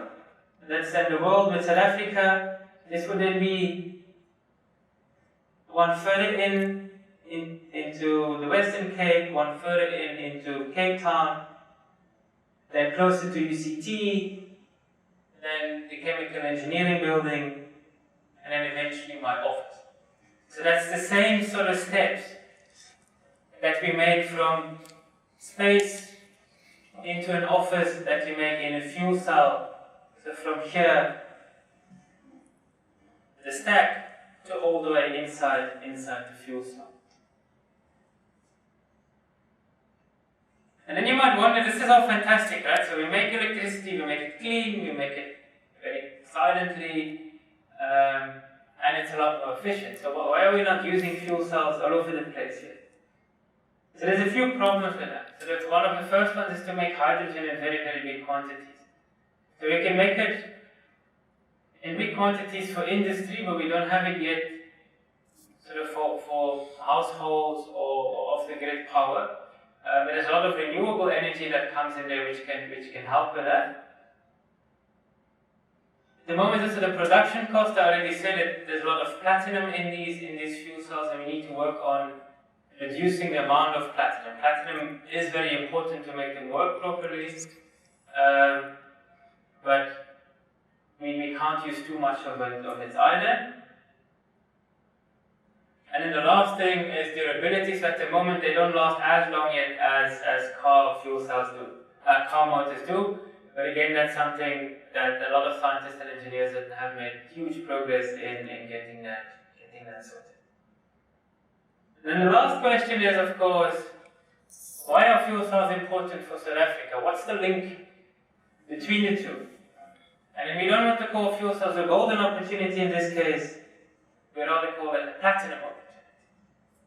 And the reason why is this can be seen from here. So if you look at the world supply of platinum in 2012, South Africa had 73% of that. That's just what was produced. If you look at what's still under the ground, South Africa has 85% of all the platinum reserves in the world. So that's very important. And so all these fuel cells need platinum to work. And we have all the platinum to make them work. So now it's trying to match those two things up. We've got fuel cells, we've got platinum. And so we need to try to bring it together in South Africa. Because what happens at the moment is that the platinum we mine up in Rustenburg, it's extracted from the ground, it's refined a little bit, and then it gets exported. And if you do that, you earn some money, but not too much. And there's a little bit of that platinum that goes into catalytic car converters, but that's still very small. And a lot of the intellectual property, so a lot of the research for those catalytic car converters doesn't happen in South Africa. So it's not our intellectual property, it's not our know-how. And so let's just see what happens if we would take our platinum, keep it in South Africa, make fuel cells of it in South Africa, and then export those fuel cells. Because then you do what's called value addition, beneficiation. So we sell something that's a lot more expensive, we get a lot more money for it, which stays in our country, in our economy, and it's with our own know-how. And so the government, for that reason, has started something that's called Hydrogen South Africa. It started back in 2008. And so the principle of Hydrogen South Africa is to have a strategy. So we've got international experts and top local institutions to create a fuel cell industry in South Africa. And so there's three big centers that were started in South Africa, and they work along what we call the value chain. So here at UCT and at Mdse, we look at the materials and the components, so basically the actual fuel cell. At the University of the Western Cape, also here in Cape Town, we look at the components and the whole system around the fuel cell. And then at Northwest University and the CSIR, they look at the bigger infrastructure that you need in a country to make the fuel cell industry happen. And so those three centers work closely together to actually create South African know-how around fuel cells. And so the main principles of Hydrogen South Africa, high-second catalysis, is that you want 25% of the global catalyst, demand for fuel cells, that we want local industry around fuel cells, which would then allow us to uplift some of our communities and create more jobs. And lastly, we want also use this opportunity to train a lot more scientists and engineers in this field, because as you can see, it's a very exciting field that brings a lot of pieces of physics and chemistry together, and it's a very new technology, so it's a very nice way of educating people as well. And that's then the end. So if you're interested in fuel cells, what you need to study, what you can do, you see there's chemistry in it, there's material science in it, there's electrical engineering, mechanical engineering, and chemical engineering. And so I thank you for your very kind attention. For me, I think it shows that there are a lot of... So now when we are talking about the careers that a person, a learner who now wants to follow this, seems to me like a difficult a field of science or of engineering for a learner to be in that. What does the learner have to do? Like, I know it's medicine science, but what is the pass level and what is the study sort of number of years involved for you to actually end up being in this kind of an industry? So maybe start with saying it's not necessarily difficult. What we do is there's a lot of people come together to look at the same problem from different angles, and that's how we solve it. And so then in terms of careers, that also means we need a very broad sort of skills of people. And it goes all the way from physics, chemistry, chemical engineering, electrical engineering, mechanical engineering, like we have them there. And so people from different backgrounds can and different abilities can get into this. So if in your normal sort of BSc science, you would need about 60% maths, 50% or 60% in physical sciences, and then for your honors slightly higher than that, and if you then want to do research, obviously you want to look at that postgraduate studies.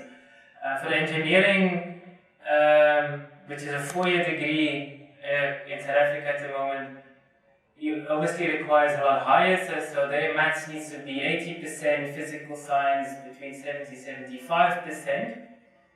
And what's not always mentioned, but in all of these, what's very important is English as well.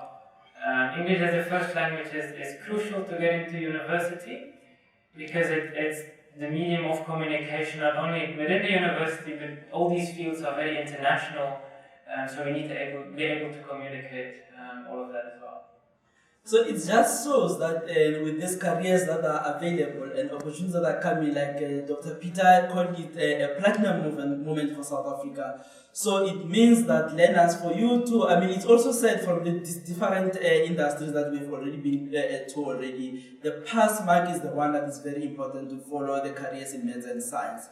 So this is, for me, is this an encouragement and also to show that the innovation through the Department of Science and Technology in South Africa, through universities, through University of Technology, if you just study hard, perform very well, opportunities are open in any different fields in South Africa. Thank you, Dr. Peter Wegner. We're now going to see now the small pieces that they put them together for South Africa to actually contribute in this industry of fuel cells. Thank you very much for your time. Thank you.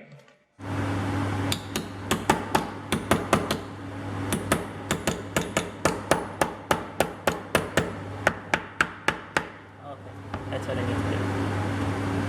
We'll cut 1, we'll cut 2, then we need to now leave these open. So we've got metal plates, protective film, this is the membrane, so then we'll put this here with the catalyst layer on the one side, membrane goes on top, the other one close it, sandwich in there. It needs to warm up for about 15-20 minutes. I think we can stop the press, and then we're going to have to see what comes out. Because we usually, I mean, we'll try to cool it as soon as we can.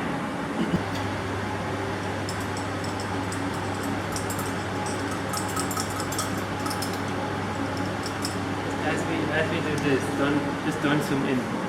Looking absolutely open.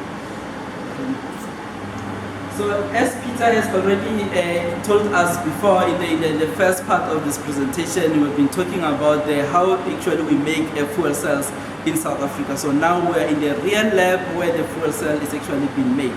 Peter will now go through with us to show us how the fuel cell is made in the lab in the University of Cape Town. Peter can actually show us how actually your day-to-day work and how the fuel cells is actually being made. So there's different ways to make fuel cells, especially on a lab scale. So we've got a sprayer here to spray the catalyst layer onto either the membrane or the other layer. What we're going to use today is what's called the Dr. Blade spread. And so the way this works, well, you saw from the presentation, the central part to our fuel cell is the membrane. So you can, as I mentioned, it sort of plasticky polymer. So now we need a catalyst layer on either side. These membranes are very sensitive to water, so it's a bit difficult to directly spray or apply on them. So what we can do is either spray it on another layer and then decal it on here, which is a bit like those kiddie tattoos where you push and then you peel off. The other way is what's called via coated substrate. So in that case, and that's what we'll do today, is we take the gas diffusion layer. You can see it's a very sort of soft layer, and it feels a bit like cloth. And so we're going to coat the catalyst layer on there and then press that on either side, one on this side of the membrane, one on the other side. And then we have a fuel cell with a catalyst layer and a gas diffusion layer on either side. So the way we coat the catalyst layer on our gas diffusion layer is through an ink. It's a bit like a paint. So what we need to mix up is obviously the catalyst.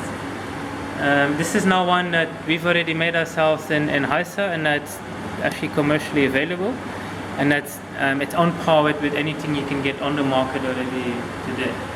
So that's our catalyst. So that's basically your platinum nanoparticles on your carbon support. You need to mix that with a bit of solvent. The solvent evaporates, but it's just to have an ink ready. And then, as I mentioned in the presentation, we're going to put some of the ionomers, so some of the membrane in liquid form into that ink as well, because that then makes those tentacles that you saw that makes the three-phase boundary. So we'll take a vial and we'll weigh all of this out and then make an ink.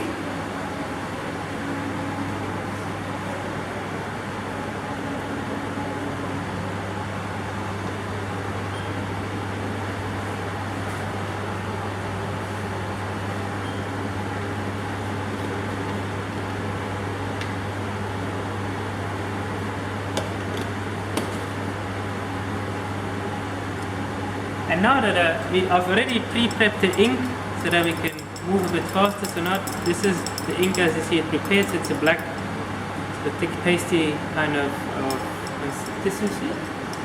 And so I'm going to pour it in here. And then we're going to move the blade, just like you would spread butter with a knife. We're going to move the blade across this blade.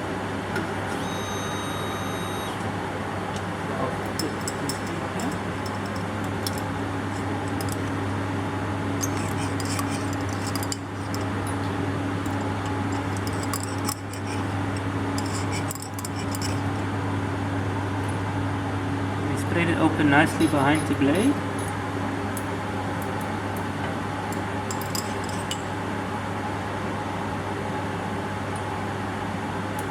We get an even coat.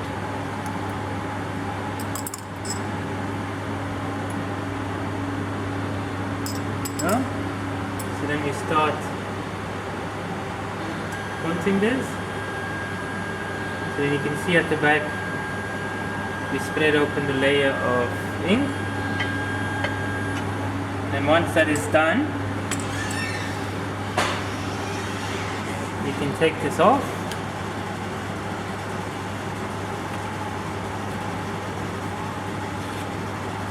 and we put it in the oven to dry.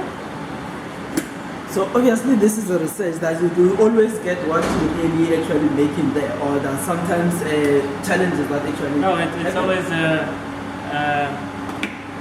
and sometimes we can't explain it, but on a daily basis you get things that change, so then we need to investigate why, how. That's basically what the research is about. So we wait a little bit until this dries. So when it is dry, we can take it out of the oven. So if you now look at the difference, so this was the layer before it was coated, as you can see still on the back. This is the layer before it was coated, and that's then our carbon-based catalyst layer on it. So what we now need is nice squares to then press it on either side of our membrane. So we've got special die cutters for that. So we carefully put our catalyst layer down.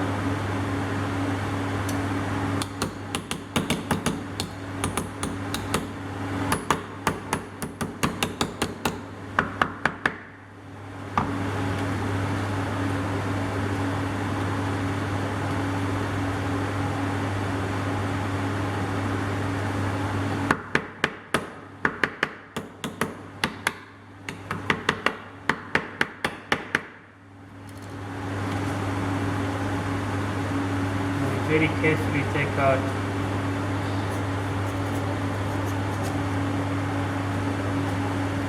one part.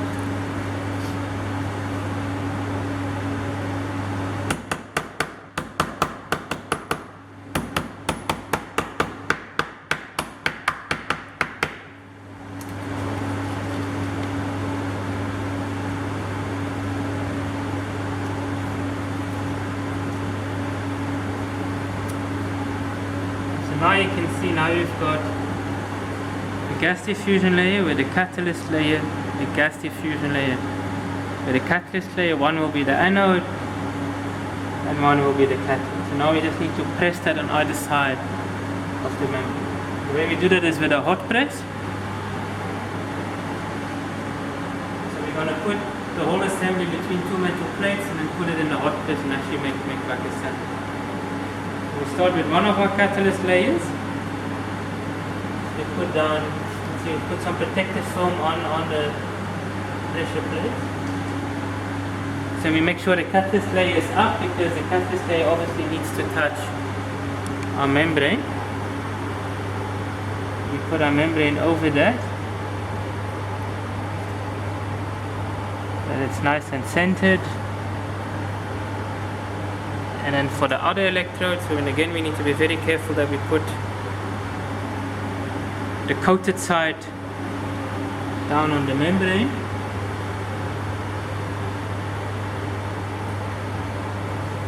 So that they neatly overlap. And we put our other protective film over this.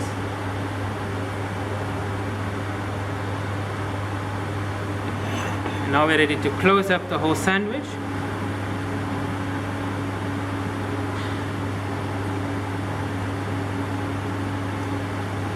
We're going to put it inside the hot plate. And that's maybe another important part about lab work. You saw me wearing gloves, goggles, lab coat. Now I'm going to touch it quite a hot press, so I need to put heat resistant gloves on. Very carefully take this because we don't want those layers to shift anymore, so we very carefully take this out, up.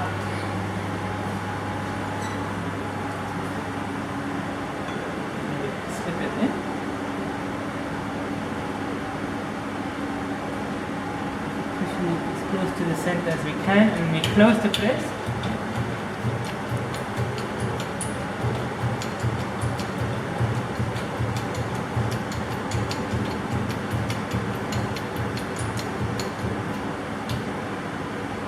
And we don't compress as yet, because what we know first one is we've got two thick metal plates in there. We just want to give them a bit of time to warm up a little bit, so that the heat actually reaches the fuel cell and not just stays on top. At what temperature and pressure are we doing this? We do this typically close to 130 degrees Celsius. You'll see other temperatures here because we work in Fahrenheit. But you see that the membrane that we use starts melting above 130 degrees. So we want to be close enough to where the membrane is very soft. So that there's very good contact between the catalyst layer and the membrane. remember again that three-phase boundary, we really need to get those tentacles connected properly to the membrane. But we obviously don't want to melt our membrane because then it won't function anymore. So there's a bit of a balance we need to strike. So now that everything is heated up, we are going to compress the two plates together. So see, we bring up the pressure.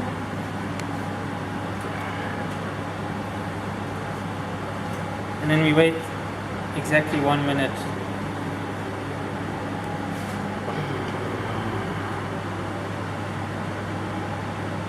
Because now what is so because like I said, we don't want to squeeze the membrane too flat. Where we obviously, we need very good contact.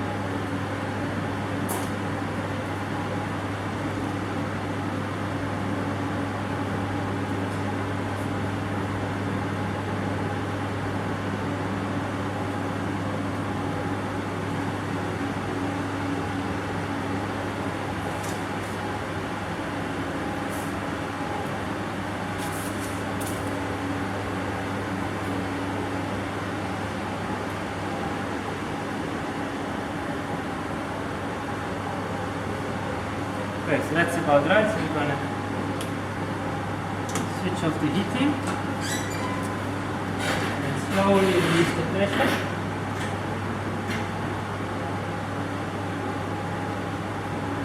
You see the plates will open up.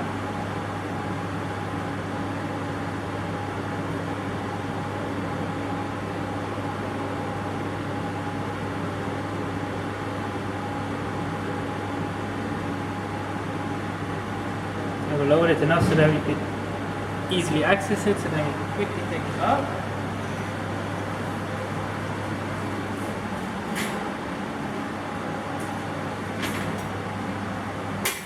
And we put it here to cool down for a minute, and we again wait about 10 minutes for cooling.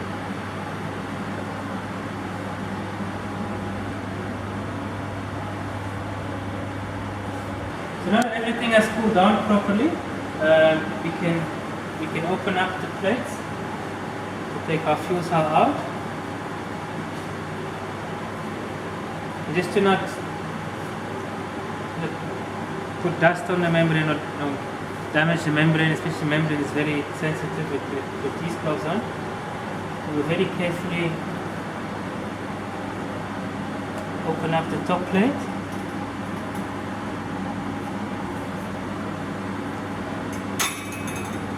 And then by just holding the cell down, we peel off the one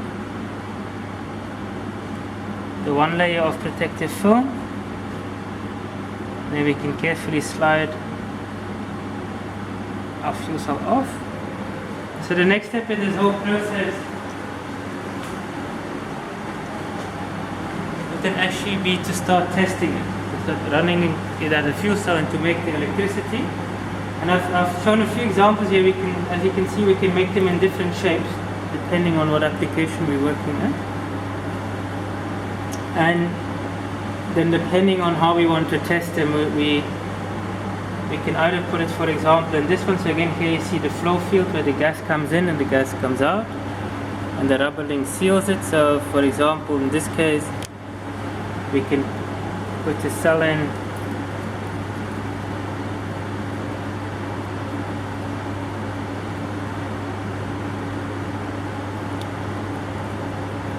like that, and then we can close it up carefully.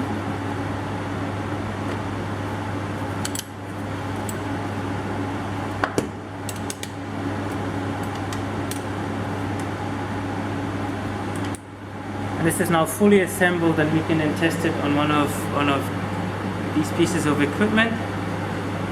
Other ways to test it is in if we want to use other flow fields, other setups. We can stick it in a small stack, we can put it in here. This depends all on the application we're testing for. And then these are our test units, and you can see we measure the electricity through here, we bring in the gases over here, and then we've got some other equipment running as diagnostic tools. So obviously, once this is actually during the research process where now you are optimizing, you're going to get the best product that actually works. And once you have tested it, now you are confident that it's working. You saw now that the stacks that Peter was talking about earlier is now that we are making a fuel cell in a bigger scale, which now can be applied in different, depending on whether you want to use in a car or different applications that we've already spoken about. So I think you told me earlier that during the World Cup, you used one fuel cell that actually was used to power the television during the World Cup here. Is it is it that kind of application that actually at this stage can be applied to a bigger scale? Is it true? Yeah, so we did that here as a demonstration during the World Cup. We were the only department at UCT that had non-stop TV. But there is much more applications than that at the moment. Some of the mining companies are now using it as on their mining vehicles because it's a lot easier to power it up than to bring batteries all the way down, or to have a combustion fuel, because obviously if you have a generator running underground that puts out toxic gases, it's very difficult. Like with the fuel cell, if you just have a few cylinders of hydrogen gas or a pipe with hydrogen gas, the only exhaust is water, so you're not putting the mine at risk.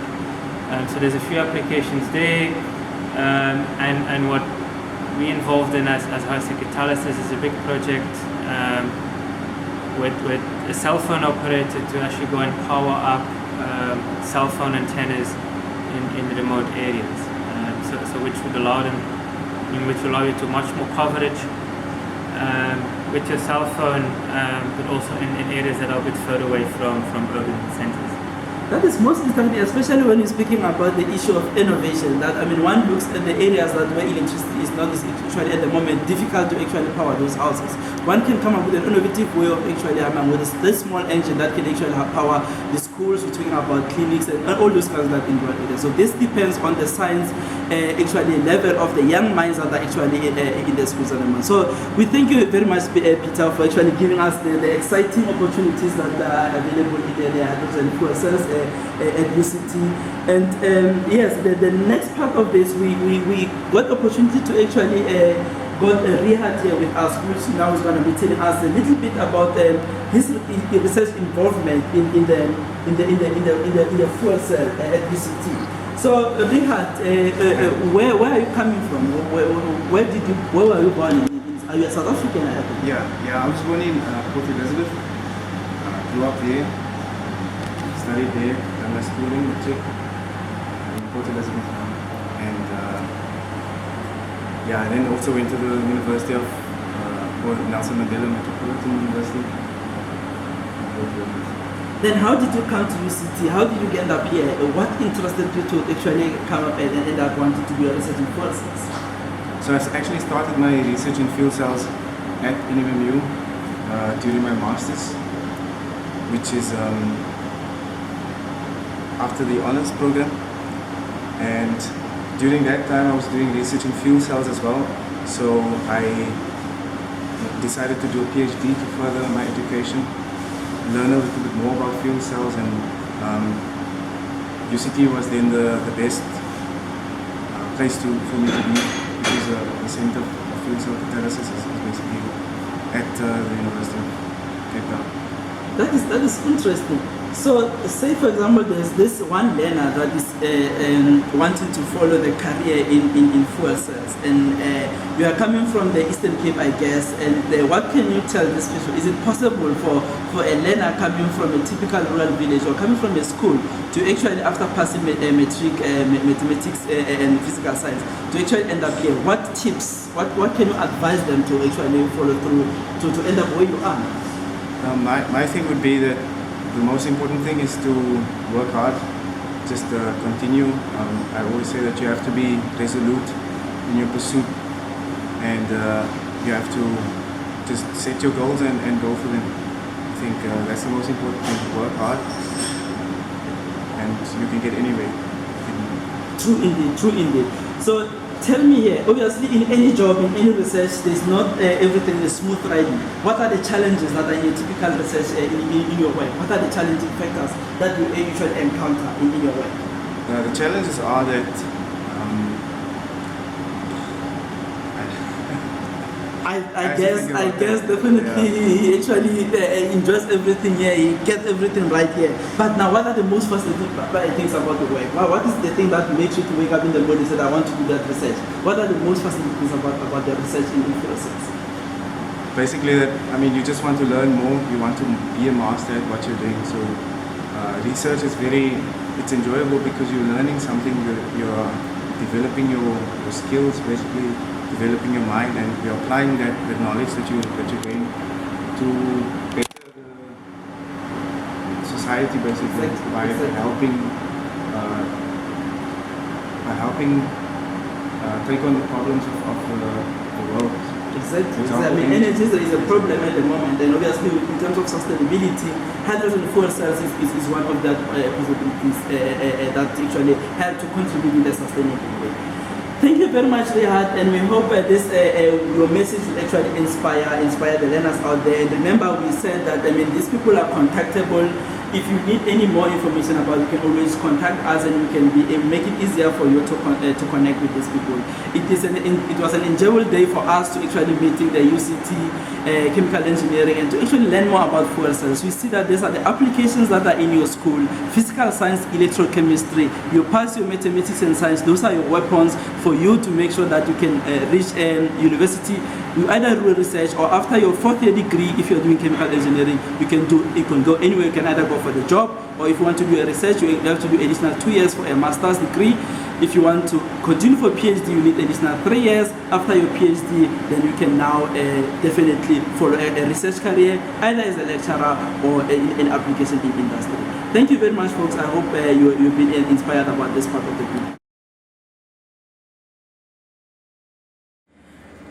We spoke already with the energy generation in South Africa, which the sustainable energy is coming through now with wind farm, wind energy, you have the solar systems. All of those kind of energy type of generations, they need energy storage.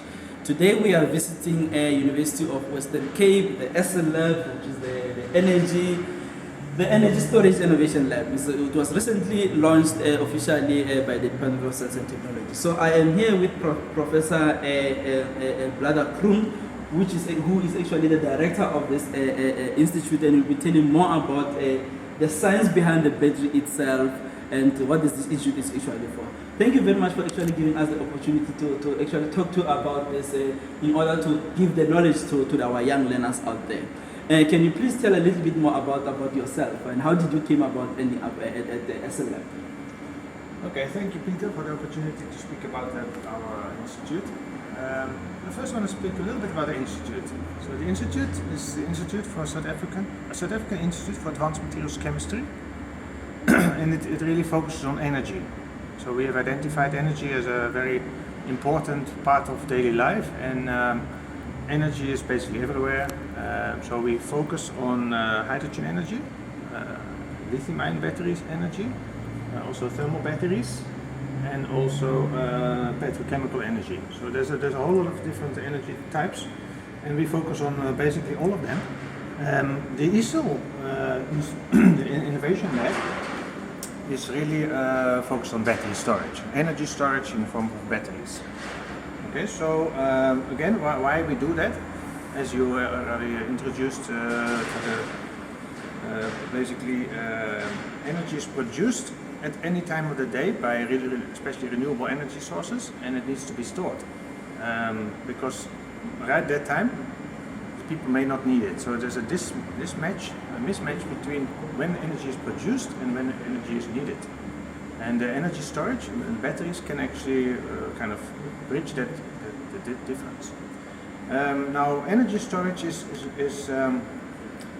historically seen not a very cheap process. That's why you don't see it in many, especially on the grid scale, you don't see any energy storage except for pumped storage.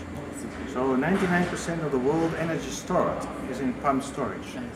And there's only 1% on the rest that is stored in other means of electrochemical devices like batteries is one of them. You also have flywheels, you have compressed air storage, there's supercapacitors, there's a whole range of different ways to store energy. But the one that we find very interesting is electrochemical storage. The battery is electrochemical storage. Everybody knows lead acid batteries. It's a typical one that you put in the car to make sure that the car starts in the morning, and during the process of driving you charge that battery up to 100% again. But if you want to store a lot of energy, especially from renewable energies, wind energy, solar energy, then lead acid is not very suitable. So that is where it basically goes wrong when you try to apply lead acid batteries in these applications. So what you need when you're looking at energy storage, you need a good efficiency. You don't want to put a lot of energy in and you only get a little bit out. You want almost everything out. That's the one thing. The lithium-ion battery is up to 99% efficient. So that is really, really good compared to lead acid, which is more like 75%. And then the cost, of course, is always an issue. Lead is a relative cheap material. Acid is cheap material, so you end up with a relative cheap battery. Also because the car industry is of course well established. There's millions of cars produced every day. There's a large volume production for a lead acid battery, which also has resulted in a relative low cost of the battery. So if you want to produce a lithium-ion battery at the same cost of a battery of a lead acid, it's going to take a lot of engineering and innovative steps.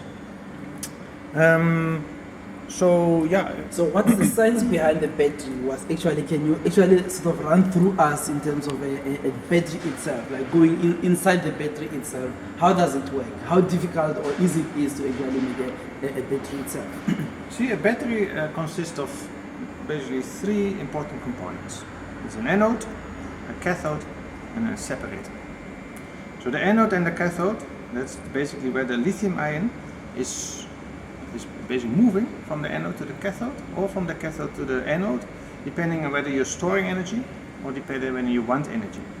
Alright, so if you have excess energy, maybe the wind is blowing at night, you have excess energy, you make sure that all these lithium ions are basically pumped to the highest state of energy in the anode. Okay? And then when you maybe wake up in the morning, you want to make a coffee or whatever, and there's no electricity or there's no wind, then you can reverse the process, so the anode is basically discharging the lithium ions back into the cathode. So the separator in this case, just try to go into the curriculum of the learners. It can actually sort of work like a salt bridge. It's like that making communication between your anode and the cathode, but not necessarily making that a practical connection of both of them. So I see there's a lot of samples here that actually the typical things that you are working on. Can you sort of tell us more about what are these products that we are seeing here? Now there's one really interesting thing that I want to show you, and that is lithium manganese nickel oxide. This is a very powerful cathode material for a lithium-ion battery. Okay, now what is now so really interesting about this, that it contains manganese, as you see here, manganese. Manganese, 80% of the world's reserves of manganese are in South Africa. So, seeing that this is a very, very interesting cathode and already applied in many of your laptops and cell phones, it's the whole world of lithium-ion battery, but it depends on South African minerals. That puts South Africa in an enormous strategic advantage.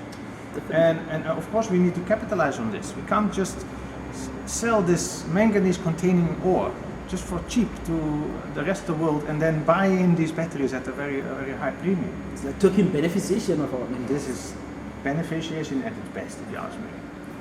So this is a very, very powerful cathode material. Cathode, as I said, is one of the three components of the battery. So if we make these batteries, we should be using our own minerals. We should beneficiate this not as a rock, but work it up as a precursor and use this manganese in South African-made battery. This again lithium manganese nickel oxide. We're working together with the CSR. So CSR is involved in the production of these cathodes. And we are in the making of these batteries. So just for our viewers, the CSIR is actually Council for Scientific and Industrial Research, and they have their main big offices in Pretoria. You told me earlier about this product, which I got so fascinated that the impact that it can do, like to power your house. Can you tell us more about this? It's also so fascinating with this product itself. I just want to start with the what actually inside that Definitely. that cell. This is a lithium-ion cell. This is produced in the facility, in our facility. This one has, of course, the manganese material in. Now, this cell is typically found in power banks like this to charge your cell phone if you run out of power. This one actually sits inside, but this is the power. This is what provides the energy. You can upscale that. You can have multiple of these cells. You just put them together, or you can have many multiples, and then you can basically produce packs like this. This is a lithium-ion battery containing roughly 350 of those cells, and then you get something that is actually interesting to use in your house. So if you want to run your computer, your fridge, your TV during a power outage, just get one of those. For 2 hours, you can run 1 kilowatt in your house. No load shedding. No load shedding for you. Interesting. But now, these are fascinating products, obviously. What are the challenges so far in this industry to make this thing to be now going at a very bigger scale outside there to the users? What are the challenges? The challenges are, first of all, that you have to show a customer that this thing is really working for a long time. Typically, they want to see a 7-year type of work life. Now, if you just started, basically, if you just finished this thing last year, how can you say it's going to last 7 years? So you need to do extensive testing, you need to accelerate the testing, you need to convince any person that want to buy that this battery is going to last you so long. There are various companies that are very much interested in this. It's interesting for the golf cart industry, or mobility, electric bikes, households that sell or whatever telecommunication companies. They're all interested in energy storage, and all very much because they're not sure if Eskom can supply power all the time. Definitely. I mean, you can see that this is actually in line with what we have spoken about when we were speaking about the power backup systems with the HYSA catalysis, where they're working fuel cells as a potential to actually work as a power backup system. So you can see that electrochemistry and your science that is actually playing part in terms of us having energy whenever it's needed all the time. So the one thing that I didn't actually say about, I mean, Prof is actually a chemical engineer by qualification himself, and later now we're gonna be going through just to see the typical day-to-day making of a battery. But the most important thing to emphasize here is that these products are actually made in South Africa at the moment. So you can see that there's actually, without even asking the future in this industry, you can see already that the sustainable energy is coming, and all of these applications need the battery. And the future is actually, the future in this industry is very, very bright. Thank you very much, Prof. I think you are going to take us through with some of your staff members, just to take us to the battery, the making of the battery itself. And I can't wait to actually see the whole thing actually being made here. Thank you very much. So here we are really right at the beginning of the production of lithium-ion batteries. Okay. I explained before that the battery exists of the anode, the cathode, and the separator. So we're starting to produce anodes and cathodes here. And my colleagues, Nung Feng and Julian, they are helping, typically, they are running the factory in a way. So maybe, Julian, maybe you can explain What qualification do they have? I have a postdoctoral, well, I have a PhD in chemistry, and I'm now doing my second year postdoc. I'm a master in science, but I have more than 3 years in a factory for battery production. I have been working here for 5 years. Interesting. Good stuff. So maybe show what's happening in this Anish stir. For the battery, for the anode, we use the graphite. It's graphite, and some carbon black is conductive stuff to improve its conductivity. And then the band is SPR is some band for the SPR. Its name is SPR. So there's three components. There's some graphite, there's some carbon, and some binder. Yeah, binder. Right. Yeah. And the solvent is just pure water. Pure water. Yeah. So no. It's good, greener. Yeah, no smell. It's good. This one. So this is the anode. The anode. anode part, and now the cathode part is on the side. Cathode we can use normally we use manganese or some Mdse material, and also binder, and also carbon black as improve its conductivity. Yeah. The other thing that is important that actually to mention in this case is that this is where actually the research actually meets the technology or the innovation. This is actually the recipe. Prof actually calls it a recipe, baking a cake. But the researchers actually went through to actually come up to all that formulation, that recipe that actually now the technologies have to use to now on the applied scale. So basically here they baking a cake, making the anode and a cathode. In chemistry terms, that's where the chemical reactions are actually taking place. So now we're gonna go on the next stages on the other side, where now the after making the anode and the cathode, the next process is taking place. I wanted to say one more thing about the cathode. It's actually a very interesting story behind it. There's a South African. This is actually a South African invention. The whole world is using cathodes invented by a South African, Mike Thackeray. In the 1980s, in the CSR, this was really one of the biggest achievements, actually, I would say, because this is just applied in the whole world.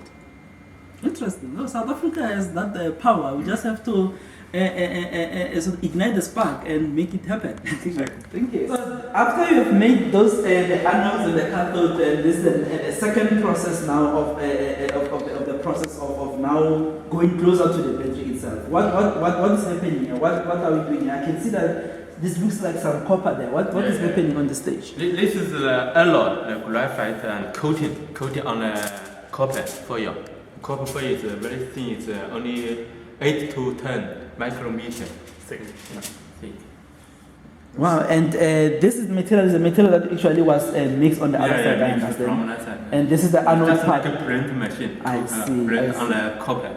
And this is the anode part of it. And on the other side, we are seeing the cathode.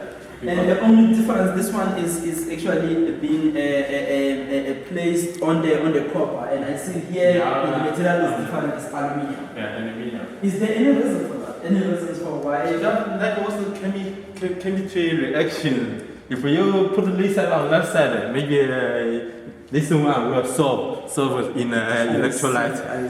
I see. Interesting. So this is actually when the facility itself, and I would imagine when it's running, it's sort of like a newspaper making machine, it's a mass production and everything goes on. It's fascinating.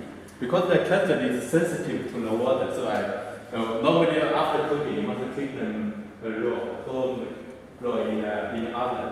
And the anode, because solvent is just water, so you can keep it clear. Before you go battery, just dry them. Wow, that's interesting. So the process starts over here. Can you take us through as you receive the anode from the other side and ending up on the other side and on the end? Yes, this would be the anode side where we're bringing the graphite slurry that we made over in the stirring machine. Maybe in the powdery form? It would be in the liquid form. Liquid form, okay. As quite a thick paste or slurry. I see the slurry. And then it will be poured into a cavity here, and then the foil will start moving through the machine, and there's a doctor's blade there that makes sure that we get exactly the right thickness, which is how many micron maybe? Sometimes it depends on some material. Some material is the density is high. It makes it thin. I see. But it's, how thick is the film? This film is 8 to 10. After coating is around 100 both sides. I see. It's coating both sides, not only one side. And if you have a thicker film, you'll have a higher energy density battery. And if you have a thinner film, you'll have a higher power density battery. So if more power is more energy per time. I see. So if you want something to produce a lot of energy very quickly, then you'll have very thin electrodes. Yeah. So exactly the same process on the other side. And then the whole process goes through the belt and inside the machine itself, and on the other side. Okay, so then from this side, then you go to the other side down now, where the sheets for the army and the cathode be made, then you are now sort of starting to cut them to size to make the product itself.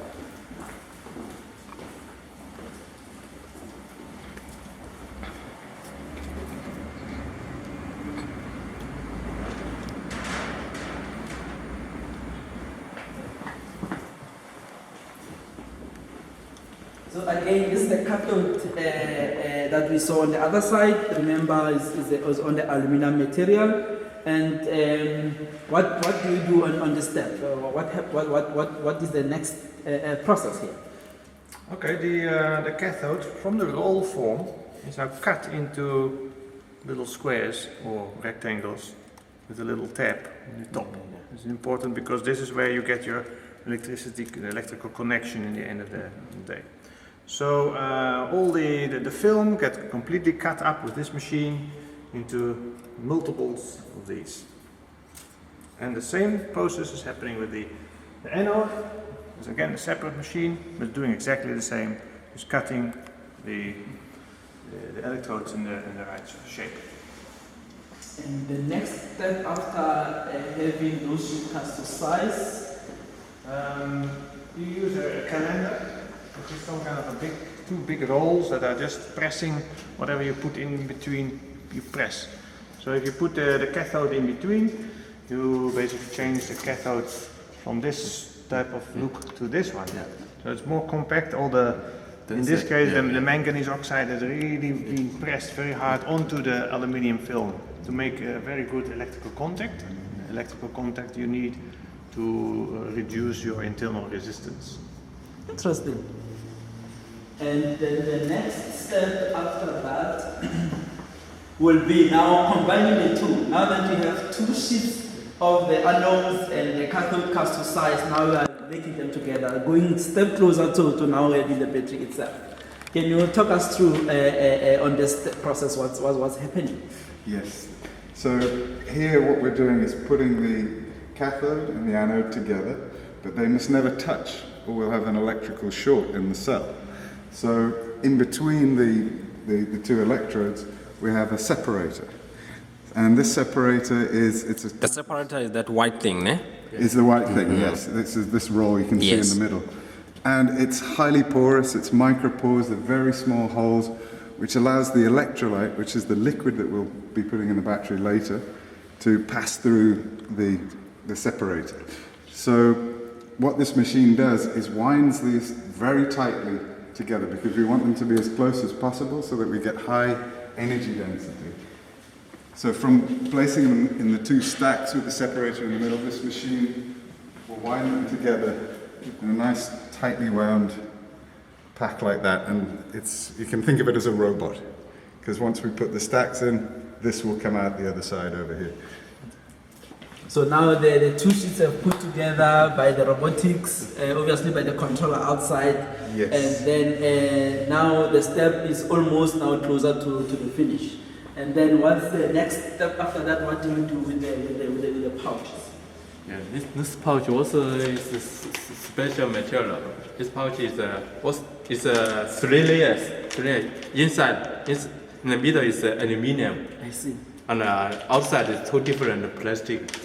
And this side is PE. This side just normal PVC. I see. Yeah. But so you can't make a mistake. If you make a mistake, this side will melt inside. That will be broken. I see. And we just make this machine was like a punch machine to shape this plastic. The shape that is make a shape.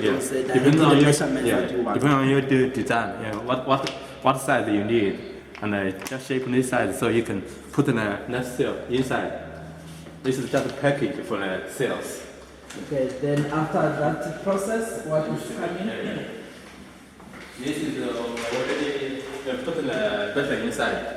Yeah. Oh, that pouches that were made by the robot from now inside. is waiting on Put it inside, and this is the package. You must seal them inside. First, you seal three sides, the top and the bottom and the other one side. Leave one side open. Because this side open, you must fill in electrolyte. I see. The electrolyte like the blood in your body. Yeah. So is the electrolyte is that so the typical electrolyte the ionic sort of solvent to allow the charge to reach. Yes. And then what's the next process after that? The electrolyte was fill in this dry room. This dry room after starting machine moisture will be less than 1%. Less than 1%. It's a bigger one. The electrolyte reacts with water from the air. So you want to isolate as much water as possible and remain with 1%. And that process is actually done in that secure place. And I'm told that you don't want to be in that area because obviously it is very, very, very dry. Yes. So then I see that now this is the finished products of the pouches. There are different sizes. This is actually a typical one. If I can show you. Yes. Then is it correct? Is this sort of ready to use now? Yes. What is the next process from here? This one is ready to use. It has already been charged. Yeah, already. See, I put something to protect it in case people just secure them or some even the case you put the case you touch this is a cathode positive, this is negative. I see. They will be just secured. And what is the typical voltage in this one? It's all the batteries, the single batteries, because it works the same as your cell phone battery. It's similar, so it's all is 3.6 voltage. 3.6 voltage. Yeah, the single one is 3.6. But at the side, the capacity is different. Depends on the side. This is 20 ampere hours. I see. So the more you have maybe, then it depends on whatever application you put in. Yes. You're more. The single is 3.6 voltage. If you want to make like a 7.2 voltage, you put two together. And also different cathode materials will give you different voltages. But it's, normally it's around 3.6. Interesting. And what's the one that goes into the typical car, the electric car or a car battery that works in the car? What's the typical voltage there, and how many of the single one is 3.6. You say that's the electric bicycle is 36 voltage. Wow. So it's cellular connect. It's 10. That's why you put a series. Boost up the voltage. Parallel, you boost the capacity. I see. That's where now the physics meets electricity meets science altogether. Even the Tesla also from a small battery, cellular and parallel. How many together? Wow, that is interesting. So now I want us to now start to focus on that learner, because I'm fascinated already. Unfortunately for me, it's very late in my career. I'm already made a decision to follow the career I'm following. Say there's this learner who's now in matric or who's in school at grade 9 or grade 10 at the moment and wants to say, in future I want to follow a career in this industry of energy storage. What are the typical subjects that one must study? I know obviously it's math and science, so that's going through the stream of science, engineering and technology. But what are the challenges? What can you advise this learner to actually make it through to end up here? I think I want to say one thing on this. Typically, a student must always ask themselves why something happens, how it happens. That is very, very important. It's not just about reading books and remembering stuff. It's a curiosity. Be curious and don't stop asking why and how. That is the most important thing that I can tell a student to do. That's interesting. So obviously keep asking. Don't stop to the first answer that you get. If you get answers, keep on asking why, until that's when you now go to the deep end of where the innovation starts. So just to give an example. If you see a flashlight, it's thundering. You don't say, oh, let's look. Okay, of course you say, let's look for a place to hide. But then you also ask, why is this happening? Why do you see flashlight? Why do you get thunder? Why does it make noise? Everything what happens, there's always a question behind. And never be scared to ask. If you spend half of the time you spend on Facebook, if you spend it on Google, just looking where, Wikipedia, try to find out how things work, why they work like that, and naturally become more interested in things. And that's a very good basis to actually move in any science direction. In addition to that, I think that's where you see in most students are participating in your typical your science expos. I think ESCOM has a big project on that. This is where you start. You start doing things that kind of doesn't make sense at all, but you have a bigger picture. You start making things. One day you never know. That's where innovation starts. You'll end up saying, okay, you solve a problem of energy storage. You never know, the next generation of a battery might be coming from South Africa. It might be coming from you as a learner. So now you're doing postdoc in this industry. By the way, you're saying you are coming from?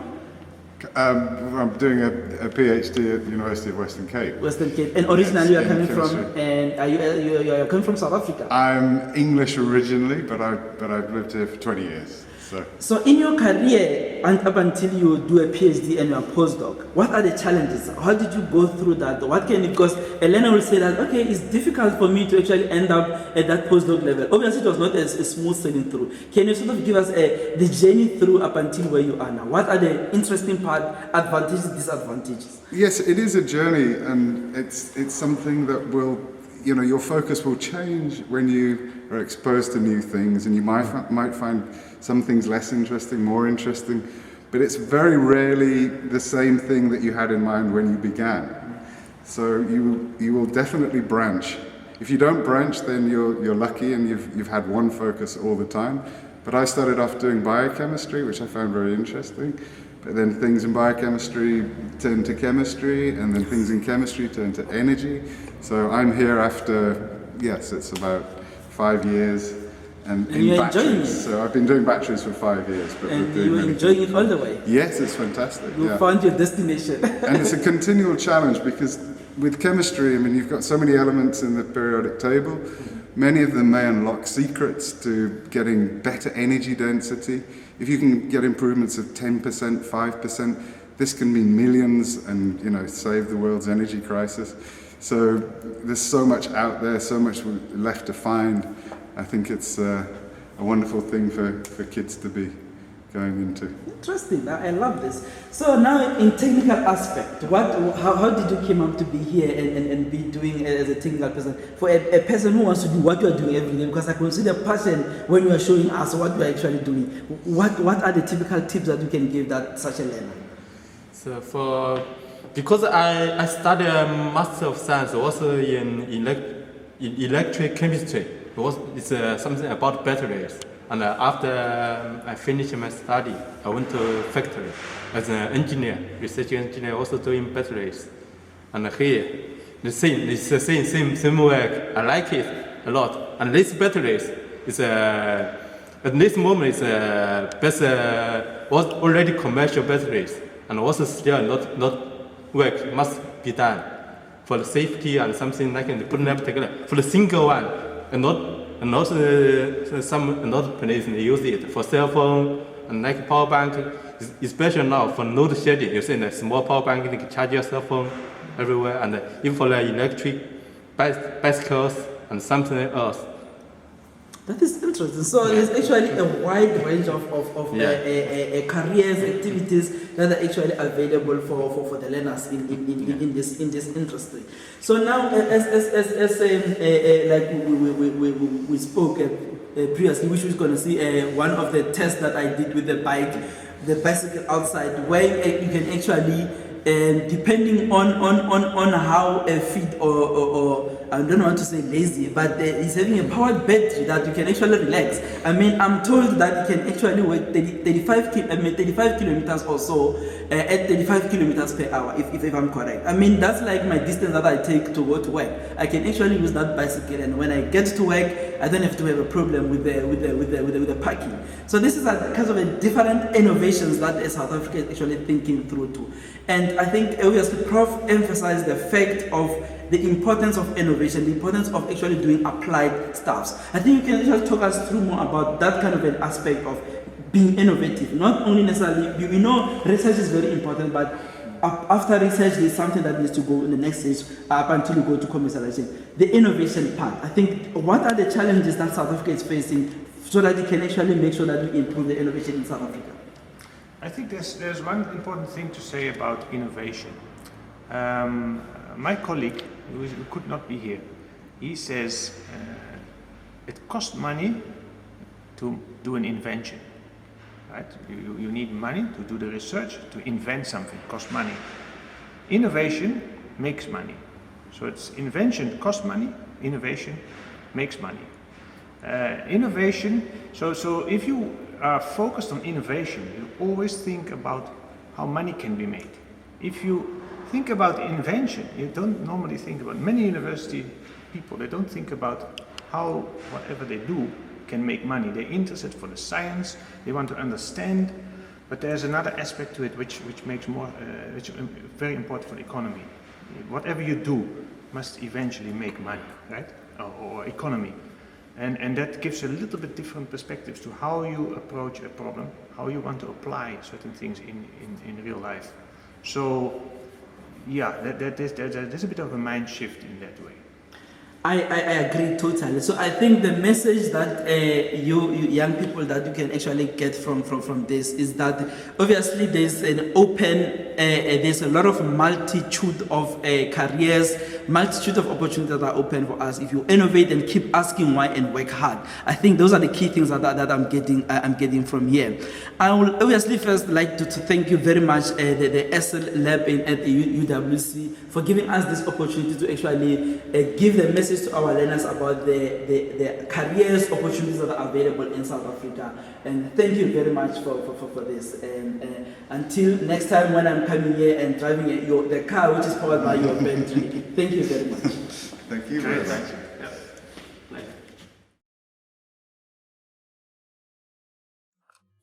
Hi, my name is Ketelo Tolu, the Secretary General of Mahayang Developers for Science and Engineering.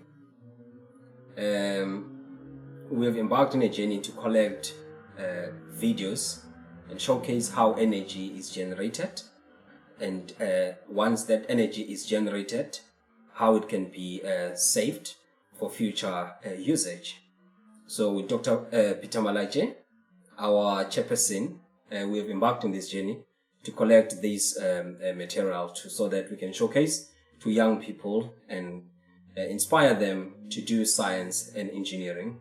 And we hope they can benefit from this video and then they get inspired to do science, engineering and technological careers, because South Africa as a developing country need more of these skills. So if our young people can get inspired and do a lot in these careers, our country can be a better country and can compete globally with the skills in science, technology and engineering.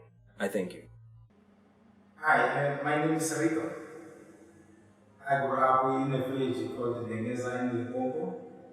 So I have the message maybe to the youngsters growing up now in the villages where they've been exposed to something like technologies and everything. So I can say this to you that there is like opportunities that you can go forward and get exposed to it, where you can study further and be successful in what you will be doing.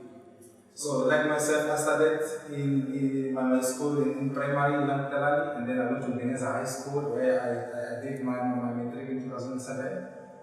And then it wasn't easy, and then I came back, I went to Cape Town to do electrical engineering in College of Cape Town Pioneers campus, where I did my NCV level 2, level 3 and level 4, and then I did my N6 in College of Cape Town, which was a technical national diploma, and then even now I'm still testing my career in engineering, where I'm doing a national diploma in the University of South Africa.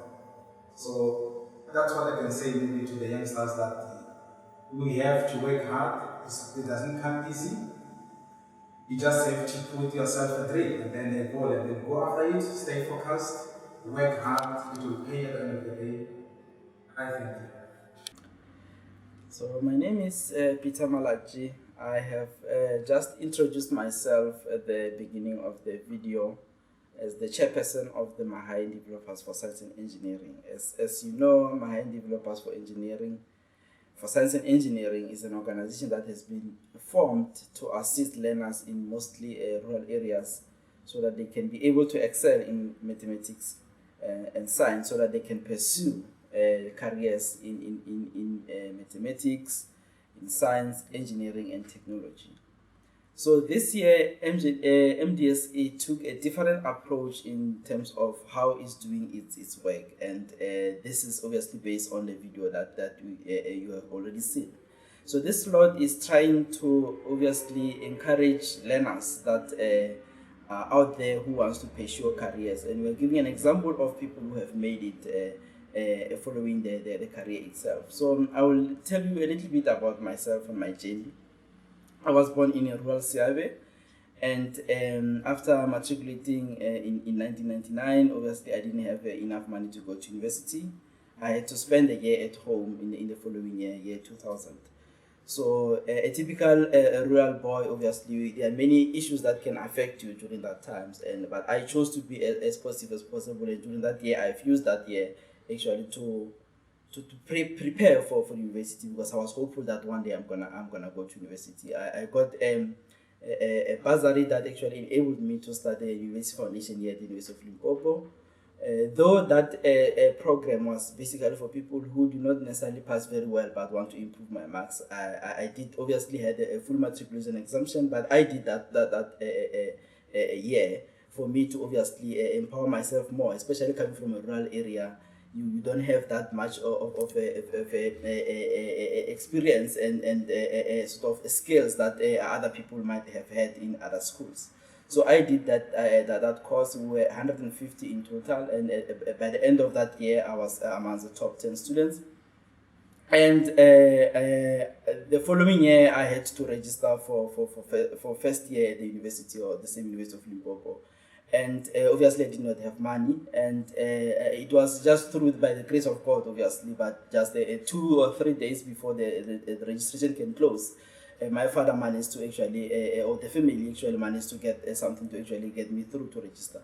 So I registered, and I mean, the always thing that has always been motivating me was that by just me having to get into university, what I was going to eat there, or what was I going to survive, it was something that was secondary to me. I just wanted to be in the university, and so that I can study very well.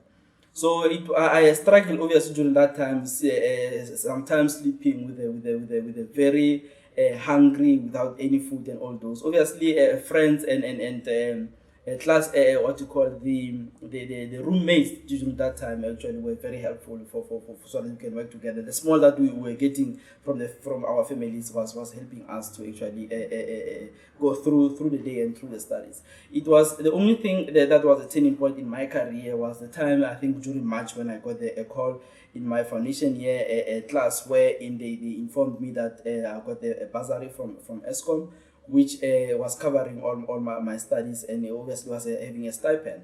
So from that day, I think that the thing that fueled my hard work and everything changed in my career from that year.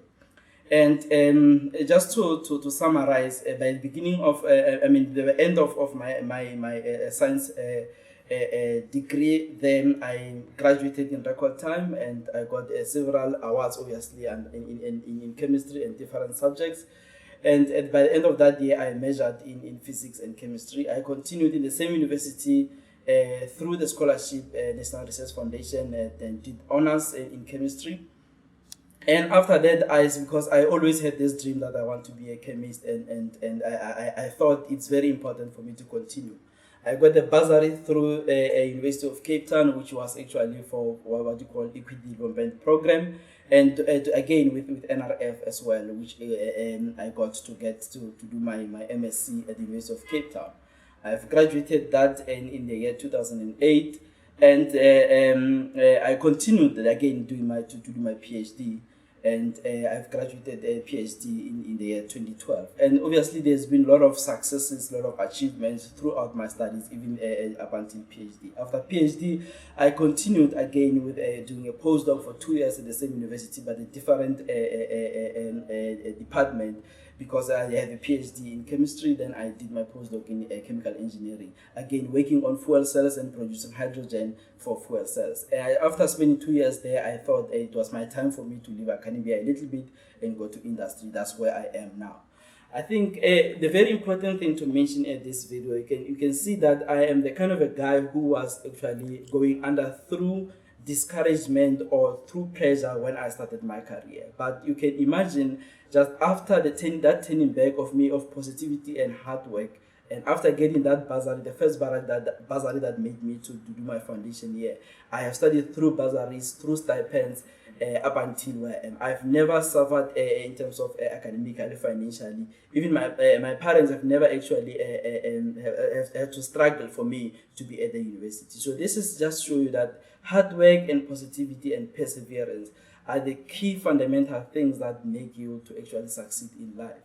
And that's a key thing that I'm trying to show here, that I'm not trying to brag, but I'm trying to show you that no matter where you're coming from, I'm the first person to get a university degree in my family, but look where I am now. I have a PhD in chemistry, and I think to my level, I'm successful to what I wanted to be.